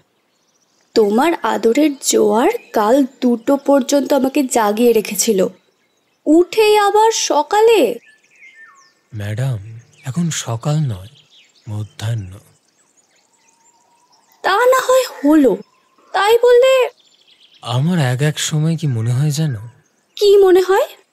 মনে হয় আর সময় নষ্ট না করে সমস্ত ছেড়ে ছুড়ে তোমাকে নিয়ে কোথাও পালিয়ে যাই, এমন কোথাও যেখানে আমাদের কোনো পরিচিত জন নেই, বিরক্ত করার লোক নেই, শুধু আমি আর তুমি। চল না, আজই চল। রাহুল উত্তর দেবার আগেই ঝনঝন শব্দে কলিং বেল বেজে উঠল। দুজনে সরে এলো দুজনের কাছ থেকে। এই সময় আবার কি এলো? রাহুল এগিয়ে গিয়ে দরজা খুলতেই চৌকাঠের ওধারে বিকাশকে দেখতে পেল। তোমার তো এখন পার্ক ভিউ হোটেলের কাছাকাছি থাকবার কথা। বিকাশ ঘরে প্রবেশ করে বলল, কেতু বর্মার উপরে দৃষ্টি রাখবার জন্যই আমি সময় মতো এই হোটেলের সামনে গিয়ে উপস্থিত হয়েছিলাম। ঘোরাঘুরি করছি এমন সময় খবরটা পেলাম। কোন খবর? কেতু বর্মাকে পাওয়া যাচ্ছে না, লোকটা উবে গেছে। চিন্তিত গলায় রাহুল বলল, বলো কি, কখন থেকে পাওয়া যাচ্ছে না? কিছু শুনলে?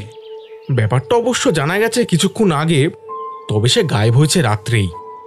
ঘরের দরজা খোলা ছিল, তার মালপত্র অবশ্য আছে। ব্যাপারটা কোন দিকে মোড় নিচ্ছে বলে তোমার মনে হয়? আমি তো কিছুই বুঝতে পারছি না। লোকটা গা ঢাকা দিয়েছে বলে মনে হয় না। গা ঢাকা দিলে মালপত্র ঘরে পড়ে থাকতো না। এর সাগরের দুটো সন্ধান পেয়েছো? ওর হোটেলে আসার পরই ব্যাপারটা জানাজানি হয়েছে। দিলীপবাবু পুলিশে খবর দেওয়ার কথা ভাবছেন। রুমা চা আর ফ্রেঞ্চ টোস্ট নিয়ে উপস্থিত হলো। প্লেটগুলো রাখলো সেন্টার পিসের উপর। ভ্রু কুঁচকে বিকাশ আর কিছুটা অন্যমনস্কভাবে রাহুল খাওয়া শেষ করলো। ব্যাপারটা কোন পথে ধরে এগোচ্ছে না জানা পর্যন্ত আগাম কিছু স্থির করা এখন সম্ভব হবে না। রুমার দিকে তাকিয়ে রাহুল বলল, কেতু বর্মাকে পাওয়া যাচ্ছে না। লোকটা সত্যি নিখোঁজ না আমার হাত থেকে বেরিয়ে যাবার কোনো পরিকল্পনা, এটা খোঁজ খবর নেওয়া দরকার। তুমি 5 মিনিট অপেক্ষা করো, আমি তৈরি হয়ে আসছি।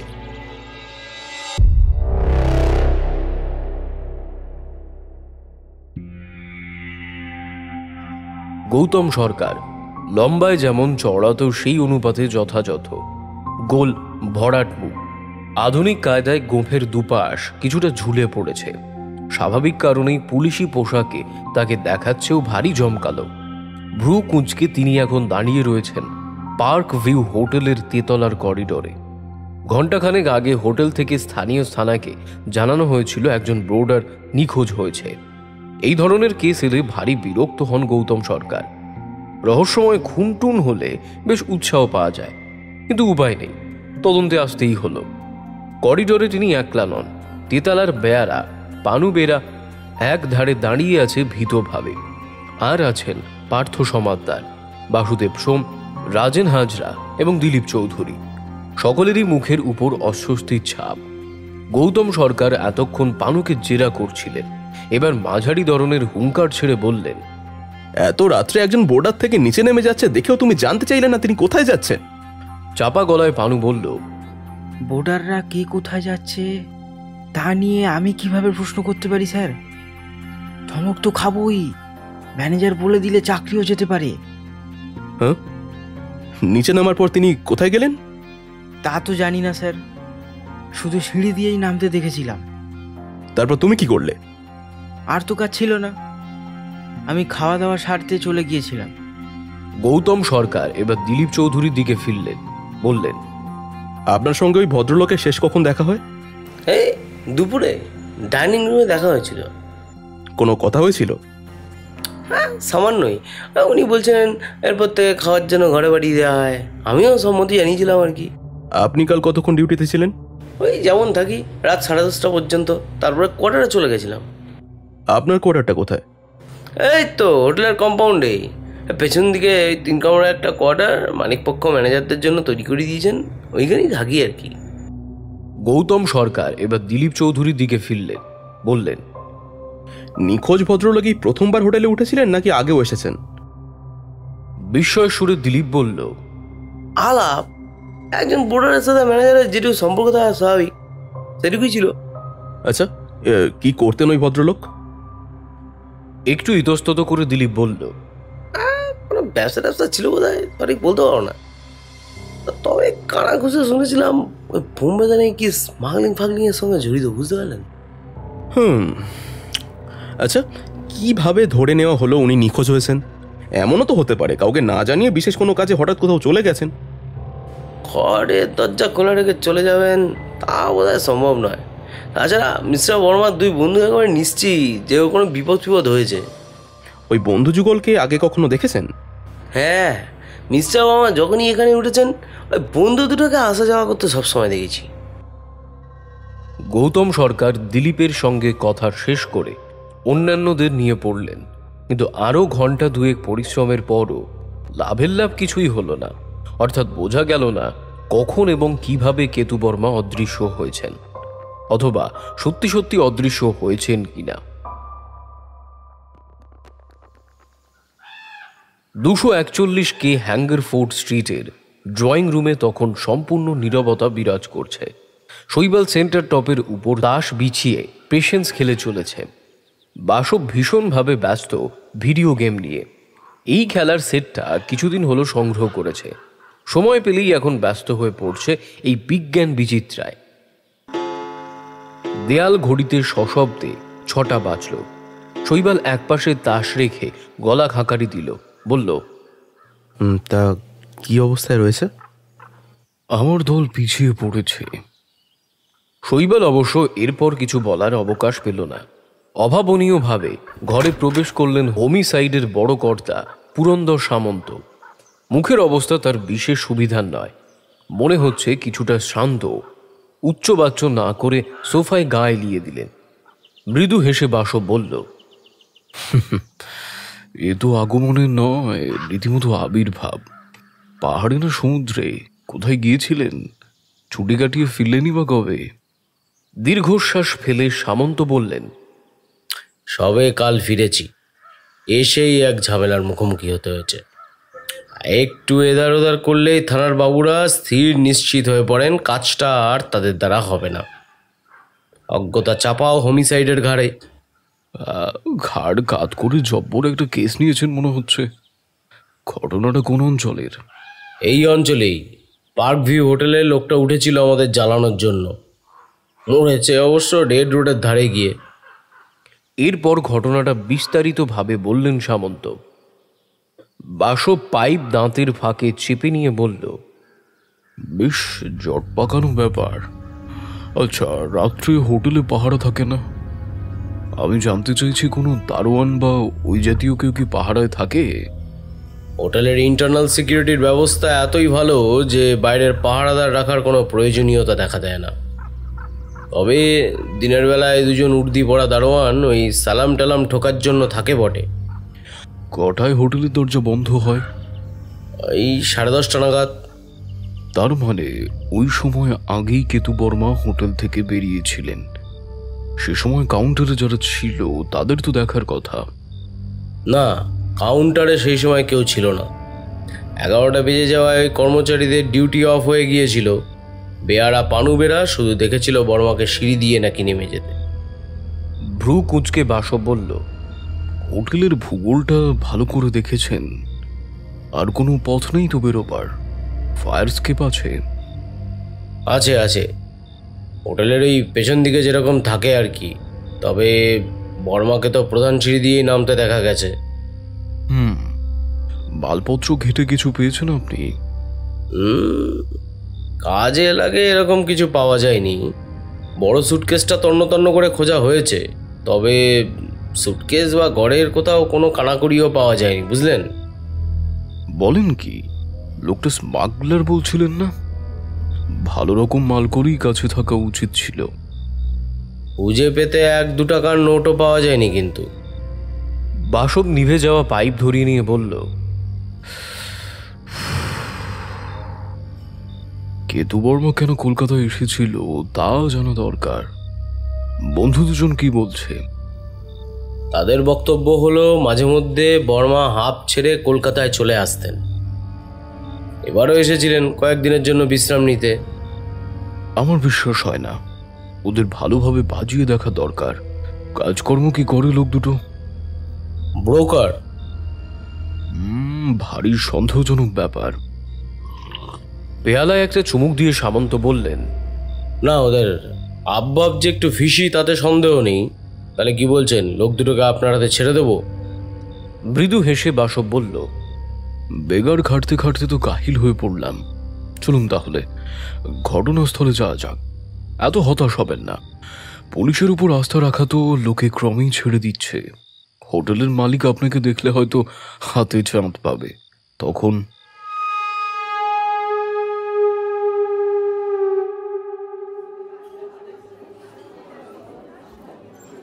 অনুপম ঘোষাল সবে 70 অতিক্রম করেছেন, তবে শরীর ঝুলে পড়েনি, বেশ ৮-৬০। পার্ক ভিউ হোটেলের বার কাউন্টারের সামনে ব্রু কুঁচকে তিনি বসে আছেন, হাতে অবশ্য বিয়ার ক্যান। দিলীপ দাঁড়িয়ে আছে হাত কয়েক দূরে, ভারী বিনীত ভাব। হাতের ক্যান সরিয়ে রেখে অনুপম ঘোষাল আগের কথার জের টানলেন। তুমি নিশ্চয়ই স্বীকার করবে যে হোটেলের সুনাম বেশ ধাক্কা খেয়েছে। হ্যাঁ, রেট অফ অ্যাডমিশন কম করেও 30% কমে গেছে। এইভাবে চলতে থাকলে তো ব্যবসা লাটে উঠবে।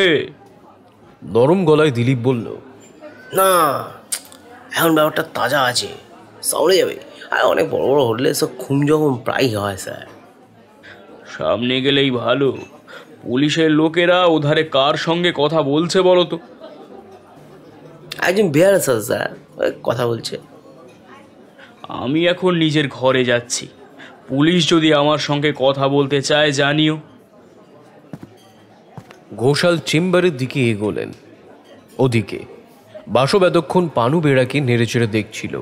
দু কাজে লাগে এমন বিশেষ কিছু তার কাছ থেকে জানা গেল না। তার সেই এক কথা, রাত 11:30টার আন্দাজ সময় কেতু বর্মাকে সে নিচে যেতে দেখেছে। সুবিধাজনক পরিস্থিতিতে কিন্তু আমরা মোটেও পৌঁছাতে পারছি না। চলুন ম্যানেজারের সাথে একবার কথা বলে দেখি। এই হোটেলের প্ল্যানটা একবার দেখা দরকার। হোটেলের প্ল্যান? হ্যাঁ, প্ল্যান দেখলে হয়তো বর্মা কিভাবে হোটেল থেকে বেরিয়েছিলেন তা বুঝতে পারা যাবে। অনুপম ঘোষাল নিজের চেম্বারে চলে যাবার পর দিলীপ বিব্রত মন নিয়ে অফিস ঘরে এসে বসেছিল। কাউন্টারের পেছনেই ছোট্ট অফিস ঘর। সামন্ত বাসবকে সঙ্গে নিয়ে ওখানেই পৌঁছালেন। ভাগ্যক্রমে হোটেলের প্ল্যানটা পাওয়া গেল। বাসব খুঁটিয়ে দেখতে লাগলো। সামনের দরজা ছাড়া বোর্ডারদের বাইরে বেরোবার আর কোনো পথ নেই। হোটেলের পেছন দিকে খানিকটা খালি জমির পর বাউন্ডারি ওয়াল। খালি জমির একধারে বাউন্ডারি ওয়াল ঘেঁষে ম্যানেজারের কোয়ার্টার এবং গ্যারেজ। এধারে একটা গেট আছে, গাড়ি যাওয়া আসা করে ওখান থেকে। নিম্ন শ্রেণীর কর্মচারীরাও এই পথ ব্যবহার করে। ফায়ার স্কেপও আছে এধারে। তা কি বুঝলেন? সামন্তের প্রশ্নে বাসব বলল, এখনো কিছু বুঝে উঠতে পারেননি? আপনি তো হোটেলের ম্যানেজার। হ্যাঁ, দিলীপ চৌধুরী আমার নাম। আপনার সুনামের সাথে আমি বেশ পরিচিত। হ্যাঁ, এই কেসে আপনি এন্ট্রি নেবেন ভাবতেও পারিনি। ধন্যবাদ।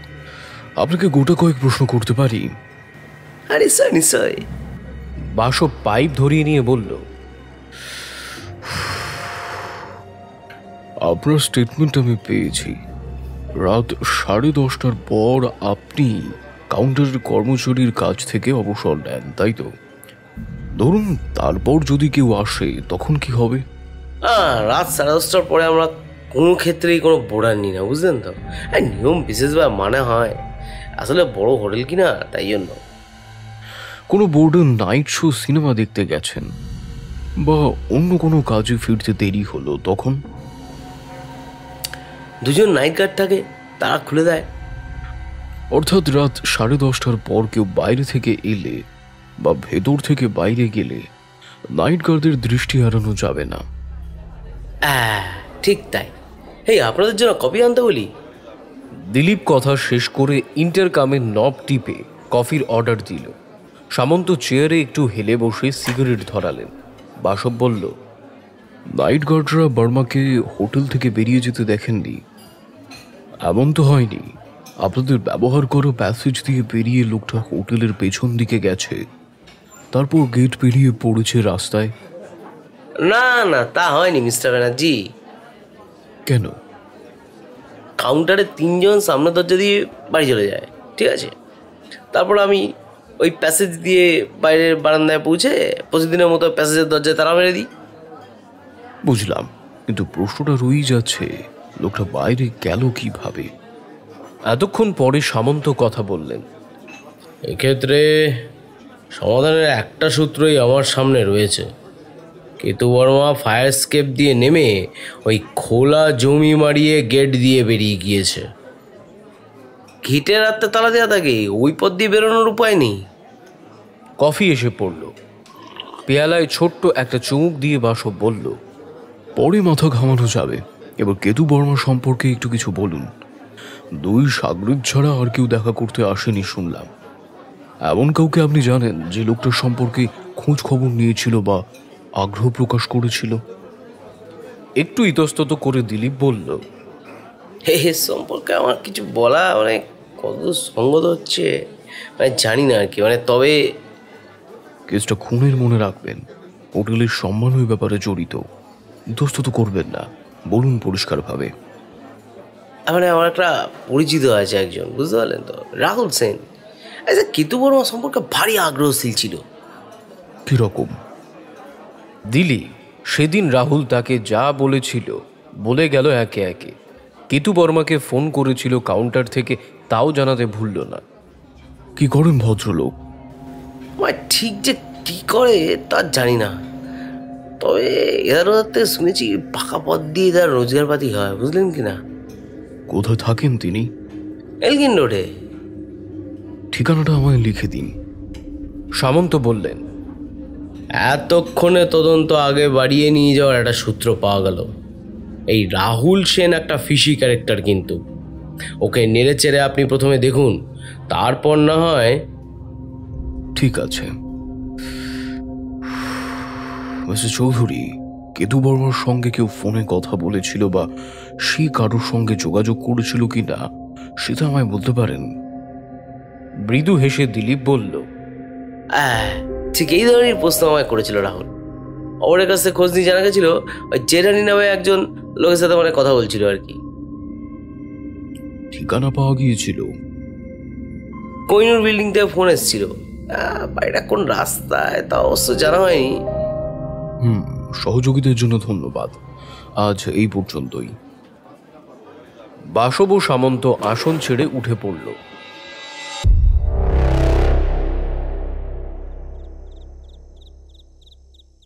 চিন্তিত রাহুল সোফায় গা এলিয়ে দিয়ে সিগারেট টেনে যাচ্ছিল। কেতু বর্মা এইভাবে ফাঁকি দিয়ে যাবেন কে জানত। সমস্ত ব্যাপারটাই কেমন তালগোল পাকিয়ে গেছে। এই সময় ডাইনিং স্পেসের দিক থেকে রুমা এসে ওর পাশে বসল। বলল, এত কি ভাবতে থাকো বলো তো? রাহুল রুমার মুখের দিকে তাকিয়ে বলল, কেতু বর্মার ব্যাপারটা জানো তো, কেমন সমস্ত গোলমাল হয়ে গেল না? হতে দাও, তোমার তো ভালোই হলো, পরিশ্রম আর ঝামেলার হাত থেকে তো বেঁচে গেলে। আবার এত ভাবছো কি? একদিক থেকে অবশ্য তুমি ঠিকই বলছো, তবু ভাবতে হচ্ছে ঘোড়া ডিঙিয়ে ঘাসটাকে খেলো বলো তো। রুমা হেসে ফেলল, বলল, খেতে দাও কাউকে। এবার আসল কথায় এসো, আমরা যাচ্ছি কবে? কোথায়? বাহ, কেতু বর্মার একটা ব্যবস্থা হয়ে গেলে আমরা এখান থেকে হারিয়ে যাব, তুমি বলেছিলে না? রাহুল রুমাকে কাছে টেনে নিল, বলল, বলেছিলাম, এখনো সেই পয়েন্ট স্ট্যান্ড করে আছি। তবে ডোর বেলের মিষ্টি ধ্বনি ভেসে এলো। রুমা তাড়াতাড়ি উঠে গিয়ে দরজা খুলল। হ্যাঁ, আসুন। বাসব ঘরে প্রবেশ করে দ্রুত চারিধারে দৃষ্টি বুলিয়ে নিল। রাহুল উঠে দাঁড়িয়ে কয়েক পা এগিয়ে এলো অপরিচিত ব্যক্তির দিকে। বাসব নিজের কার্ড দেখিয়ে দিয়েছে এতক্ষণে। কার্ডের উপর দৃষ্টি বুলিয়ে কেমন উৎফুল্ল হয়ে উঠল, বলল, কি সৌভাগ্য, বসুন বসুন। আমি তো ভেবেছিলাম পুলিশ আসবে, এলেন না আপনি। পুলিশ আসবে কেন ভেবেছিলেন? পার্ক ভিউ হোটেলের ব্যাপারটার জন্য এসেছেন তো, ওখানে প্রায় যাই। কেতু বর্মার সম্পর্কে আবার আগ্রহ প্রকাশ করেছিলাম, তাই আর কি। হোটেলের মালিকপক্ষ নিশ্চয়ই আপনাকে নিযুক্ত করেছেন। না, আমি পুলিশকে সাহায্য করছি। কেতু বর্মার সঙ্গে আপনার পরিচয় ছিল? রুমা, চায়ের ব্যবস্থা করো। বাসব সোফায় বসতে বসতে বলল, ব্যক্তিগত পরিচয় ছিল না, তবে লোকটার পেছনে আমি লেগেছিলাম। কলকাতা এলেই ওর কাজ পণ্ড করে দেওয়ার চেষ্টা করতাম। বিস্মিত গলায় বাসব বলল, কেন পরিচয় ছিল না অথচ লোকটার ক্ষতি করবার জন্য ব্যস্ত ছিলেন কেন? সে অনেক কথা। বলতে আপত্তি না থাকলে আমি তদন্তের খাতিরে শুনতে চাই। আপত্তির কি আছে? কেতু বর্মার পেছনে কেন লেগেছিল রাহুল তার কারণ বর্ণনা করল। কেতু কলকাতায় কোনো পরিকল্পনা হাতে নিয়ে এসেছিল তা বলতেও ভুলল না। জেঠানির কথাও এই প্রসঙ্গে উঠে পড়ল এবং কোহিনূর বিল্ডিং কোথায় অবস্থিত তাও জানা হয়ে গেল। কোটি কোটি টাকার রত্ন সরিয়ে ফেলার এই ষড়যন্ত্রের কথা শুনে বাসব স্তম্ভিত হয়ে গেল। অবশ্য মুখে সেভাবে প্রকাশ করল না। দিনকাল সত্যি বদলে গেছে, এখন লোকে অল্পেই সন্তুষ্ট হয়। রুমা চা আর ফ্রান্স ভর্তি প্লেট নিয়ে তাদের সামনে উপস্থিত হলো। রাহুল বলল, আসুন দক্ষিণাদের কাজটা আমরা সেরে ফেলি। রুমা, তুমিও বসো। এর সঙ্গে আপনার এখনো পরিচয় করিয়ে দেওয়া হয়নি মিস্টার ব্যানার্জি। রুমা, আমার জীবনের সবচেয়ে বড় দুর্বলতা, আমাদের এখনো বিয়ে হয়নি, কোনো মুহূর্তে হয়ে যাবে। তবে যে বাসব মচমচে গোটা দুয়েক ফ্রান্স মুখে পুরে বার কয়েক চিবিয়ে নিয়ে বলল, আপনার স্পষ্ট কথা শুনতে বেশ ভালোই লাগছে। এবার নিজের সম্পর্কে কিছু বলুন। বিস্তারিতভাবে বলে সময় নষ্ট করতে চাই না, এইটুকু জেনে রাখুন, বাঁকা পথে হেঁটে প্রচুর রোজগার করেছি। অধিকাংশ ক্ষেত্রেই অবশ্য চোরের উপর বাটপাড়ি। তবে মজার কথাটা কি জানেন? এখনো পর্যন্ত পুলিশের খাতায় আমার নাম ওঠেনি। আপনি ভাগ্যবান ব্যক্তি। এভাবেই তাহলে বাকি জীবনটা কাটিয়ে দেবেন ভাবছি। না, আর আমি আয় বাড়াবার পথে যাব না। এবার রুমাকে নিয়ে আমার অবসর জীবন আরম্ভ হবে। একটা কথা বলে নেওয়া ভালো, আমি যা কিছুই করে থাকি না কেন, খুন টুনের ঝামেলায় কখনো জড়িয়ে পড়ি। আরও কিছু কথাবার্তা বলার পর বাসব ওখান থেকে উঠে পড়ল। রাস্তার ধারে পার্ক করা ওল্ডস মোবাইলে গিয়ে বসল। তখন ওকে বেশ গম্ভীর দেখাচ্ছে। গাড়িতে স্টার্ট নেবার পর ভাবতে লাগলো তার পরবর্তী করণীয় কি। বড় আকারের ডিবে থেকে খান কয়েক সাজা পান তুলে নিয়ে মুখের মধ্যে চালান করে দিলেন ইন্দ্রকুমার জেঠানি। মিনিট খানেক চোখ বন্ধ করে চর্বণ সুপ উপভোগ করার পর তাকালেন বিনীত ভঙ্গিতে সামনের সোফায় বসে থাকা দুলাল ঘোষের দিকে। জেঠানি বললেন,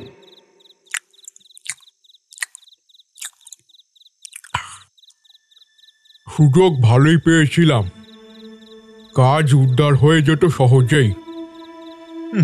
ভাগ্যের ফের, সব ভেস্তে গেল। আমি বলছিলাম স্যার, আপনার এখানে আর থাকাটা ঠিক হচ্ছে না। কেন? পুলিশ যদি একবার আঁচ পায়। আঁচ? এলোই বা পুলিশ? কে কেটু বর্মা? আমি তাকে চিনি না। ভালো কথা, পরিকল্পনার খসড়ার কাগজগুলো নষ্ট করে ফেলেছ তো? হ্যাঁ স্যার, সেদিনই জ্বালিয়ে দিয়েছি। দুলাল ঘোষ এগিয়ে গিয়ে দরজার ল্যাচ সরিয়ে দিল। পাল্লা খুলে দিতেই চমকে উঠল বেচারা। কয়েকজন পুলিশ কর্মচারী কিছুটা অস্থিরতা নিয়ে দাঁড়িয়ে আছেন। মিস্টার জেঠানি আছেন? আছেন, আসুন। পুলিশ কর্মচারীরা ভিতরে এলেন। লালবাজার থেকে আসছি, একটা তদন্ত হাতে নিয়ে আমাদের এখানে আসতে হয়েছে। আকাশ থেকে পড়লেন ইন্দ্রকুমার। আমার কাছে তদন্ত?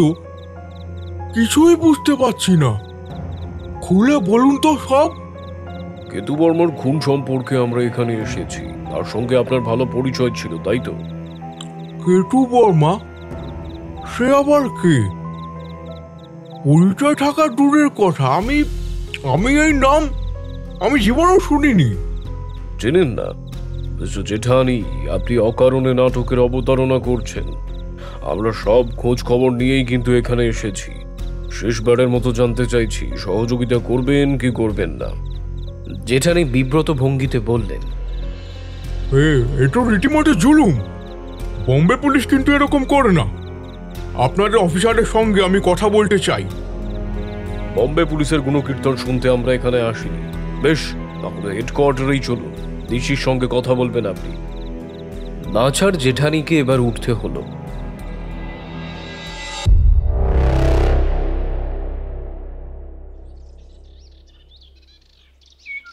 বেলা তখন খুব বেশি হয়নি। দিনটা রবিবার। বাসব দাঁতে পাইপ চেপে চিন্তার সমুদ্রে হাবুডুবু খাচ্ছিল। শৈবাল প্রবেশ করল। কাজের চাপ থাকায় দিন দুয়েক এধারে আসতে পারেনি। বসতে বসতে এক ঝলক দেখে নিল বাসবকে, বলল, ভাবনার পুকুরে খাবি খাচ্ছ বলে মনে হচ্ছে। নতুন কোনো তদন্ত ইতিমধ্যে হাতে এসেছে নাকি? পাইপ মুখ থেকে নামিয়ে বাসব বলল, বেগার খাটছি বলতে পারো। মিস্টার সামন্তর অনুরোধ, সে যাই হোক, কাজটা তো ভালোভাবেই শেষ করতে হবে, কিন্তু ভারী ভাবনায় পড়ে গেছি আমি। কিরকম? প্রথম থেকেই বলি তোমাকে ব্যাপারটা। কেতু বর্মা কিভাবে হোটেল থেকে অদৃশ্য হলো, এটাই এখন তোমার কাছে বড় সমস্যা। কি হলো? এই সঙ্গে হত্যার কি মোটিভ ছিল তাও জানা দরকার, কিন্তু দুটো প্রশ্নেরই উত্তর খুঁজে পাচ্ছি না। জ্যাঠানিকে লালবাজারে ভালো মতো চেপে ধরো, হয়তো কেতু বর্মার সঙ্গে আলাপ ছিল, এর চেয়ে বেশি আর তার কাছ থেকে কিছু জানা যায়নি। জেঠানি বর্মাকে খুন করতে যাবে কেন? পরিকল্পনা বাস্তব রূপ নেওয়ার পর একটা কথা ছিল, আগে কখনোই নয়। বাসব পাইপ ধরিয়ে নিয়ে বলল, তুমি ঠিকই বলেছ ডাক্তার। কেতু বর্মা দুই সাগরেদের সঙ্গে কথাবার্তা বলে দেখি, তারপর হয়তো একটু ধারণা খাড়া করবার অবকাশ হয়তো পাওয়া যাবে। পুলিশেতে ওরা স্টেটমেন্ট দিয়েছে তো, পড়নি? পড়েছি। অন্য ধরনের গোটা কত প্রশ্ন ওদের করতে চাই। তা কখন যাবে ওদের কাছে? কফি খেয়ে তো আমরা কিছুক্ষণের মধ্যেই বেরিয়ে পড়তে পারি। দরকার হবে না, সামন্তকে বলা আছে, উনি ওদের এখানে পাঠাবেন। কফির কথাটা ভালো মনে করিয়ে দিয়েছ। দেখো তো বাহাদুর কিচেনে কোনো মহাযজ্ঞে ব্যস্ত আছে কিনা। শৈবাল উঠে গেল। কফি পর্ব শেষ হবার কিছুক্ষণ পর হাজরা আর সাহা এসে উপস্থিত হলো। ভারী বিচলিত দেখাচ্ছে তাদের। একেই 2 নম্বরই ব্যক্তিরা একটু সন্তস্ত্র হয়েই থাকে। গোদের ওপর বিস্ফোরা, খুনের কেসে জড়িয়ে পড়েছে, বিচলিত থাকারই কথা। বাসব দুজনকে বসালো। এবার যে প্রশ্ন করব তা ভেবেচিন্তে উত্তর দেবেন, চিন্তার কিছু নেই। এখনই আপনাদের কাউকে হত্যাকারী আমি ভাবছি না। কি জানতে চান বলুন। কেতু বর্মা এখানে এলে টাকা পয়সা কিরকম সঙ্গে রাখতো? বিস্তর টাকা থাকতো গুরুর কাছে। গতবার বাধা আসায় কোনো লাভের কাজ করা সম্ভব হয়নি। তবু গুরু আমাদের দুজনকে 10,000 টাকা করে দিয়ে গিয়েছিল। টাকা হয়তো ব্যাংক থেকে তোলা হয়েছিল, তাই তো? না স্যার, আমাদের যা কারবার তাতে মোটা টাকা ব্যাংকে রাখা সম্ভব নয়। অনেক প্রশ্ন উঠবে। বান্ডিল বান্ডিল নোটগুলো গুরু ওই সুটকেসেই ভরে নিয়ে আসতো। সুটকেস থেকে কিন্তু একটা 10 টাকার নোটও পাওয়া যায়নি। তাই তো শুনলাম। মনে হয় গুরুকে যে খুন করেছে টাকাটা সেই হাতিয়ে নিয়ে পালিয়েছে। হতে পারে। আপনাদের কাউকে সন্দেহ হয়? সন্দেহ করার মতো তেমন কোনো লোক তো দেখছি না। বিদ্রুকুমারের কাজ নিয়েই বর্মা এখানে এসেছিল, জানতেন? জানতাম। পরের দিন সকালেই গুরুর জেঠানির সঙ্গে দেখা করবার কথা ছিল। আমাদের দুর্ভাগ্য সব ওলট পালট হয়ে গেল। ওর মতো লোক আমরা আর পাবো না। বম্বে থেকে কেতু বর্মা এই বিরাট সুটকেসটা ছাড়া আর কিছুই সঙ্গে এনেছিল কি? হাজরা আর সাহা দুজনেই চিন্তিত হয়ে পড়ল। শেষে সাহা বলল, একটা বড় সাইজের ব্রিফকেস ছিল স্যার। ওটা কিন্তু পাওয়া যায়নি। মনে হয় হত্যাকারী ব্রিফকেসটাই ছড়িয়েছে। হতে পারে। আচ্ছা, ওই ব্রিফকেসে কি ছিল আপনারা তা বলতে পারেন? ঠিক বলতে পারবো না। মনে হয় এতে দরকারি কাগজপত্র ছিল, টাকাও থাকতে পারে। আপনাদের পুলিশের খাতায় নাম আছে? আগে নাম তো থাকবেই, বার কয়েক ধরা পড়ে গেছি। অবশ্য মেয়াদ প্রতিবারই বেশি দিন হয়নি। আপনার ভাগ্যবান ব্যক্তি। আর কোনো প্রশ্ন নেই, আসুন তাহলে। প্রয়োজন পড়লে আবার ডেকে পাঠাবো। ব্রিফ কেসের ব্যাপারটা আমাকে খোঁচা মারছে। আচ্ছা, ওই পয়েন্টে চিন্তা ভাবনা করলে কিছু সুফল পাওয়া যাবে কি? ভাবছি ব্রিফ কেসটা গেল কোথায়? যে বেয়ারা কেতু বর্মাকে রাত্রে সিঁড়ি দিয়ে নামতে দেখেছিল, সে একবারও বলেনি ব্রিফকেসটা হাতে ছিল। হয়তো খেয়াল করেনি। বাসব পাইপ ধরিয়ে নিয়ে বলল, পুলিশ তাদের প্রশ্ন করেছিল বর্মার হাতে কিছু ছিল কিনা। উত্তরে সে জানিয়েছিল তার হাতে কিছু ছিল না। এমনও তো হতে পারে বর্মা ব্রিফকেসটা অনেক আগেই কোথাও একটা রেখে এসেছিল। সে সম্ভাবনাও একেবারে নেই ডাক্তার। কেন? পুলিশ খোঁজ নিয়ে দেখেছে হাওড়া স্টেশন থেকে কেতু বর্মার সেই যে হোটেলে ঢুকেছিল আর কিন্তু বাইরে যায়নি। শুধু কথাটা শেষ না করেই বাসব ঝটিতে উঠে দাঁড়ালো। আমার ধারণা ওই ব্রিফকেসে প্রচুর টাকা ছিল। বিস্মিত গলায় শৈবাল বলল, তাই তো, থাকার কথা, কিন্তু তুমি এত উত্তেজিত হয়ে পড়লে কেন? অন্ধকার হাতড়ে চলেছি ডাক্তার, অথচ একটা সহজ সত্য হাতের কাছেই ছিল, আমি তো লক্ষ্য করিনি। এভাবে চলতে পারে না ডাক্তার, এবার আমার গোয়েন্দাগিরি ছেড়ে দেওয়াই ভালো। তুমি তাহলে? হ্যাঁ ভাই, ব্রিফকেস নিয়ে কথা বলতে বলতেই আসল সত্যটা চোখের উপরে ভেসে উঠল। কিভাবে কি হয়েছে বুঝতে পেরেছি। ভারী সহজ তদন্ত, অথচ আমি আকাশ পাতাল ভেবে চলেছি দেখো। বাসব কথা শেষ করেই ফোন স্ট্যান্ডের দিকে এগিয়ে গেল।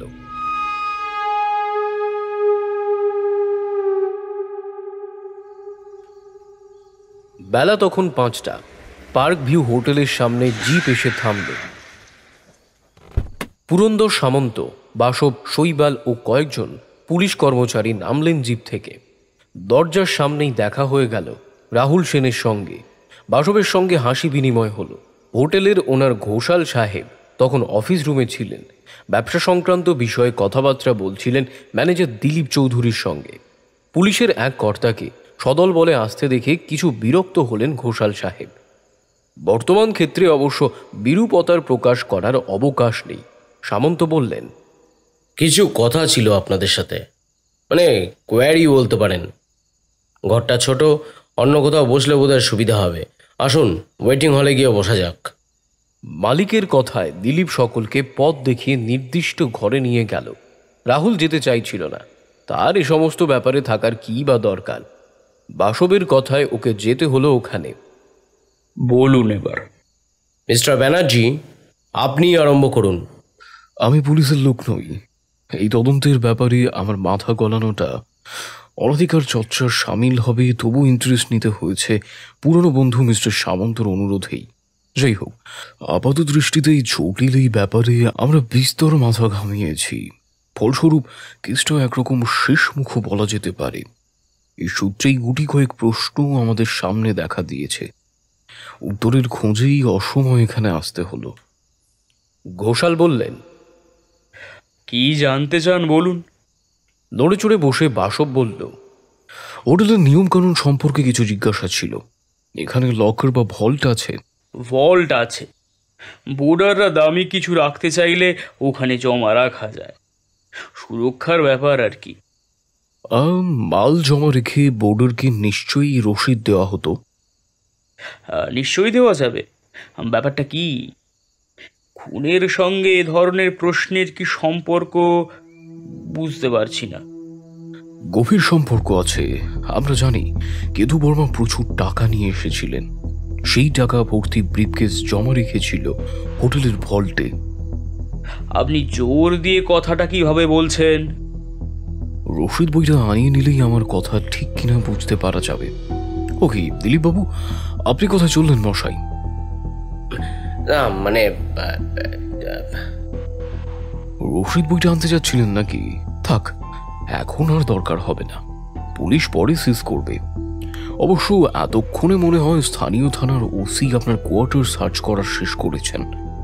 টাকা ভর্তি ব্রিফকেসটা অবশ্য পাওয়া গেছে। বিস্মিত গলায় ঘোষাল বললেন, কে সব বলছেন? চৌধুরী? হ্যাঁ মিস্টার ঘোষাল, যথানিয়মে অর্থই এখানে সমস্ত অনর্থের মূলে। আপনার ম্যানেজার দিলীপ চৌধুরী লোভ সামলাতে না পেরেই রক্তে হাত ডুবিয়েছেন। তবে চালাকিটা যে এইভাবে কেটে যাবে তা তিনি ভাবতে পারেননি। আসল কথা হলো পেশাদার নন তো। যাই হোক মিস্টার সামন্ত, এবার আমার ছুটি। হাত করা নিয়ে কাউকে এবার এগিয়ে আসতে বলুন। দিলীপ আর দাঁড়িয়ে থাকতে পারেনি, দরজার মুখেই বসে পড়েছে। থেকে থেকে শরীর গলিয়ে উঠছে ওর। প্রবল ঘাম যেন ওকে ভাসিয়ে নিয়ে যাবে। পার্ক ভিউ হোটেলের স্বত্বাধিকারী ঘোষাল সাহেব নিজের বিশ্বাসী কর্মচারীর দিকে অবাক দৃষ্টিতে তাকালেন। রাহুলও কম অবাক হয়নি। একজন পুলিশ কর্মচারী এই সময় এগিয়ে গেলেন দিলীপের দিকে। তার হাতে হাতকড়া।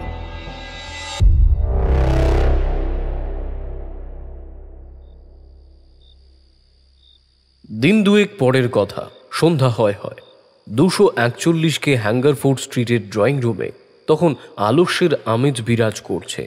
সোফায় আর হয়ে বসে ঘন ঘন কয়েকবার টান দেওয়ার পর মুখ থেকে পাইপ খসিয়ে আনলো বাসব, হাই তুলল।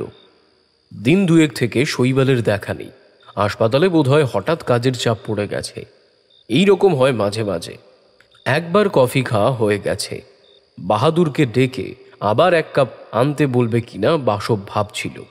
এই সময় শৈবাল রাহুলকে সঙ্গে নিয়ে ঘরে প্রবেশ করল। শিষ্টাচার বিনিময় করে রাহুল সোফায় বসল। শৈবাল বলল, মোড়ে ওর সঙ্গে দেখা হয়ে গেল, তোমার এখানেই আসছিলেন। নতুন কিছু ঘটলো নাকি? কিছু ঘটেনি, অনেক আগ্রহ নিয়ে আপনার কাছে এলাম। কেতু বর্মার মার্ডার কেসের নেপথ্য কাহিনী শোনার ইচ্ছে রয়েছে। ভালো কথা, আমার সম্পর্কে পুলিশকে কিছু বলেনি তো? অন্ধকার জগৎ থেকে বিদায় নিচ্ছেন বললেন, এদের তাই আর কিছু জানায়নি।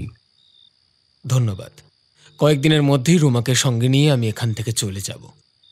উত্তরপ্রদেশের কোন একটা শহরে বাসা বাঁধার ইচ্ছা আছে। অর্থাৎ শহরের নামটা বলবেন না। যাক, এদিকে এক কাণ্ড ঘটে গেছে, শোনেননি বোধ হয়। কি হয়েছে? দিলীপ চৌধুরী মারা গেছে। আত্মহত্যা করেছে। মার্কিউরি ক্লোরাইড পকেটেই ছিল। লালবাজারে যাওয়ার পথে শিশিটা মুখে উজাড় করে দিয়েছে। কেতু বর্মাকেও মার্কিউরিক ক্লোরাইড দিয়েই মারা হয়েছিল। অর্ধেক ছিল আর কি, সেটাই কাজে লাগানো হয়েছে। সত্যি কথা বলতে কি, একদিক দিয়ে ভালোই হলো। দিলীপ চৌধুরী টাকা হাতিয়েছে এটা সহজেই প্রমাণ করা যেত, কিন্তু খুন করেছে প্রমাণ করা কষ্টসাধ্য ব্যাপার হতো।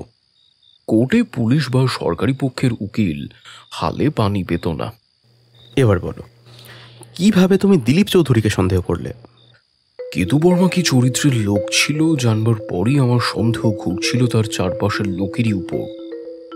নানা ধরনের স্বার্থের হানাহানি থাকে, হয়তো তাদের মধ্যেই কেউ মেরে ফেলেছে কেতুকে। তবে একটা জায়গায় খটকা লাগলো পরে। কেতু কোন পথ দিয়ে হোটেল থেকে বাইরে বেরিয়েছিল, সামনের বা পেছনের, দুটো পথই সুরক্ষিত। তবে এই সময় ক্ষীণ সন্দেহ আমার মনে দেখা দিল। ম্যানেজারের কোয়ার্টারের হোটেলের পিছন দিকে সে সহজেই পারে কাউকে সকলের অলক্ষ্যে বেরিয়ে যাওয়ার সুযোগ করে দিতে। তবে কি দিলীপ চৌধুরীর হাত আছে এই খুনোখুনির ব্যাপারে? যদি হাত থেকে থাকে, তবে কেন এবং কিসের স্বার্থে চৌধুরী একজন খুন করার রিস্ক নিল? এই সমস্ত চিন্তা ভাবনায় যখন হাবুডুবু খাচ্ছি, তখনই ডাক্তারের সঙ্গে কেতু বর্মার ব্রিফকেস নিয়ে আমার আলোচনা হলো। বলতে গেলে এই আলোচনাই আমাকে সমাধানের কূলে পৌঁছে দিয়েছে। ব্যাপারটা এইভাবে দাঁড়ালো। এক, কেতু বর্মার সুটকেস বা ঘরে আর কোথাও টাকা পয়সা পাওয়া গেল না। ব্রিফকেসের সন্ধানও পাওয়া যাচ্ছে না। কেতু সবসময় প্রচুর টাকা সঙ্গে করে নিয়ে আসতো। রাত 11:30টার সময় যখন বেয়ারা কেতুকে সিঁড়ি দিয়ে নামতে দেখেছিল, তখন তার সঙ্গে ব্রিফকেস ছিল না। কেতু সুটকেস ও ব্রিফকেস নিয়ে হোটেলে আসার পর একবারও রাত 11:30টার আগে হোটেল থেকে বাইরে যায়নি। কাজেই ব্রিফকেস হোটেলেই ছিল। এই পয়েন্টগুলোর সমাধান আমি এইভাবে করলাম। সুটকেস বা ঘরের আর কোথাও টাকা না পাওয়া যাওয়াটা বিশেষভাবে সন্দেহজনক।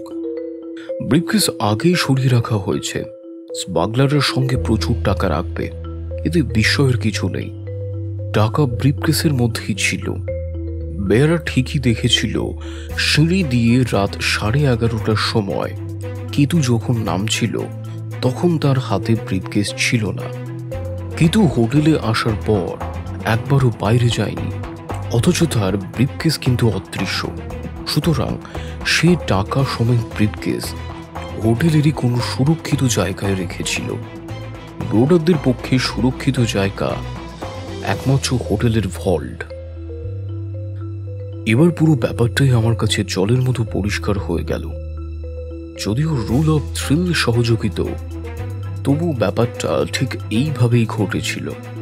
কেতু বর্মা বিশাল অঙ্কের টাকাটা নিজের ঘরে রাখতে সাহস করেনি, কারণ পরের দিন অপারেশনের ব্যাপারে বাইরে ছোটাছুটি করতে হতে পারে। নিশ্চয়ই আগেও সে হোটেলের ভল্টে দামি মালপত্র জমা রেখেছে, কাজেই তার নিয়মটা জানা ছিল। এবারও ব্রিফকেসটা জমা করে রসিদ নিয়ে নিল দিলীপ চৌধুরীর কাছ থেকে। হোটেলের ম্যানেজারদের লোক চড়িয়েই চলতে হয়, কাজেই দিলীপ সহজেই বুঝতে পারল ব্রিফকেসে প্রচুর টাকা আছে এবং যে কোনো কারণেই হোক লোভ তাকে সাপটে ধরল। দ্রুত পরিকল্পনা খাড়া করে ফেলল দিলীপ। টোপটা ছিল নিশ্চিতভাবে রাহুল সেন। আমি টোপ ছিলাম? কিরকম? আগে হ্যাঁ, দিলীপ কথায় কথায় জানিয়েছিল রাহুল সেনকে সে চেনে, কোথায় থাকে তাও জানে। কেতু বর্মা হাতের চাঁদ পেয়েছিল নিশ্চয়ই। এই রাহুল সেনের জন্যই কলকাতায় তার কাজকর্ম করা একেবারে দুষ্কর হয়ে পড়েছিল। সুতরাং দিলীপের সাহায্যে তার সন্ধান নিতে সে ব্যগ্র হয়ে পড়ল। এতদিন পরে পথের কাঁটা সরাবার একটা বেশ সুন্দর সুযোগ এসে পড়েছে। সমস্ত কিছু ঠিক হয়ে গেল। কেতু রাত 11:30টার সময় নিচে থেকে এসে ম্যানেজারের কোয়ার্টারে এসে পৌঁছালো। ড্রিঙ্কের প্রস্তাব এলো। তারপর স্বাভাবিক ব্যাপার, 6 পেগ গলায় ঢেলে দুজনের রাহুল সেনের আস্তানার দিকে রওনা হলো। আর কিছু হোক না হোক, অন্তত সমস্ত কিছু দেখে শুনে আসা দরকার ছিল। বলা বাহুল্য, হুইস্কি বা রাম যাই হোক না কেন, তাতে মার্কিউরিক ক্লোরাইড মিশিয়ে দেওয়া হয়েছিল। এইভাবেই কেতু বর্মাকে বিদায় নিতে হলো। তারপর তার দেহটা গাড়িতে চাপিয়ে ফেলে আসা হলো রেড রোডের ধারে। আর টাকাটা? রসিদ দেওয়া ছিল যে। তাই তো কেতু বর্মার ঘরের দরজাটা খোলা ছিল। মৃতদেহ পাচার করে আসার পর দিলীপ চৌধুরী নস্টর কি দিয়ে দরজা খুলে কেতুর ঘরে ঢুকেছিল। তার জিনিসপত্র হাতরে রসিদটা সংগ্রহ করতে অসুবিধা হয়নি। তারপর সেই রসিদ হোটেলের রেকর্ডে জমা হয়ে গেছে। আজব, কেতু বর্মা একটা ব্রিফকেস কয়েক ঘন্টার জন্য জমা রেখেছিল, আবার ফিরিয়ে নিয়েছে। মোটামুটি এই হলো ব্যাপার। রাহুল অবাক হয়ে তাকিয়ে আছে। শৈবাল বাহাদুরের সন্ধানে গেল। আর একবার কফি হলে মন্দ হয় না।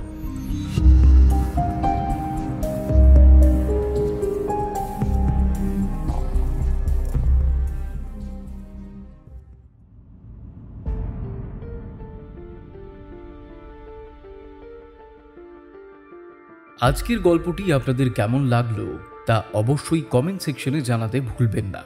আর ভালো লাগলে অবশ্যই চ্যানেলটি সাবস্ক্রাইব করে পাশের বেল নোটিফিকেশনটি অল করে দেবেন, যাতে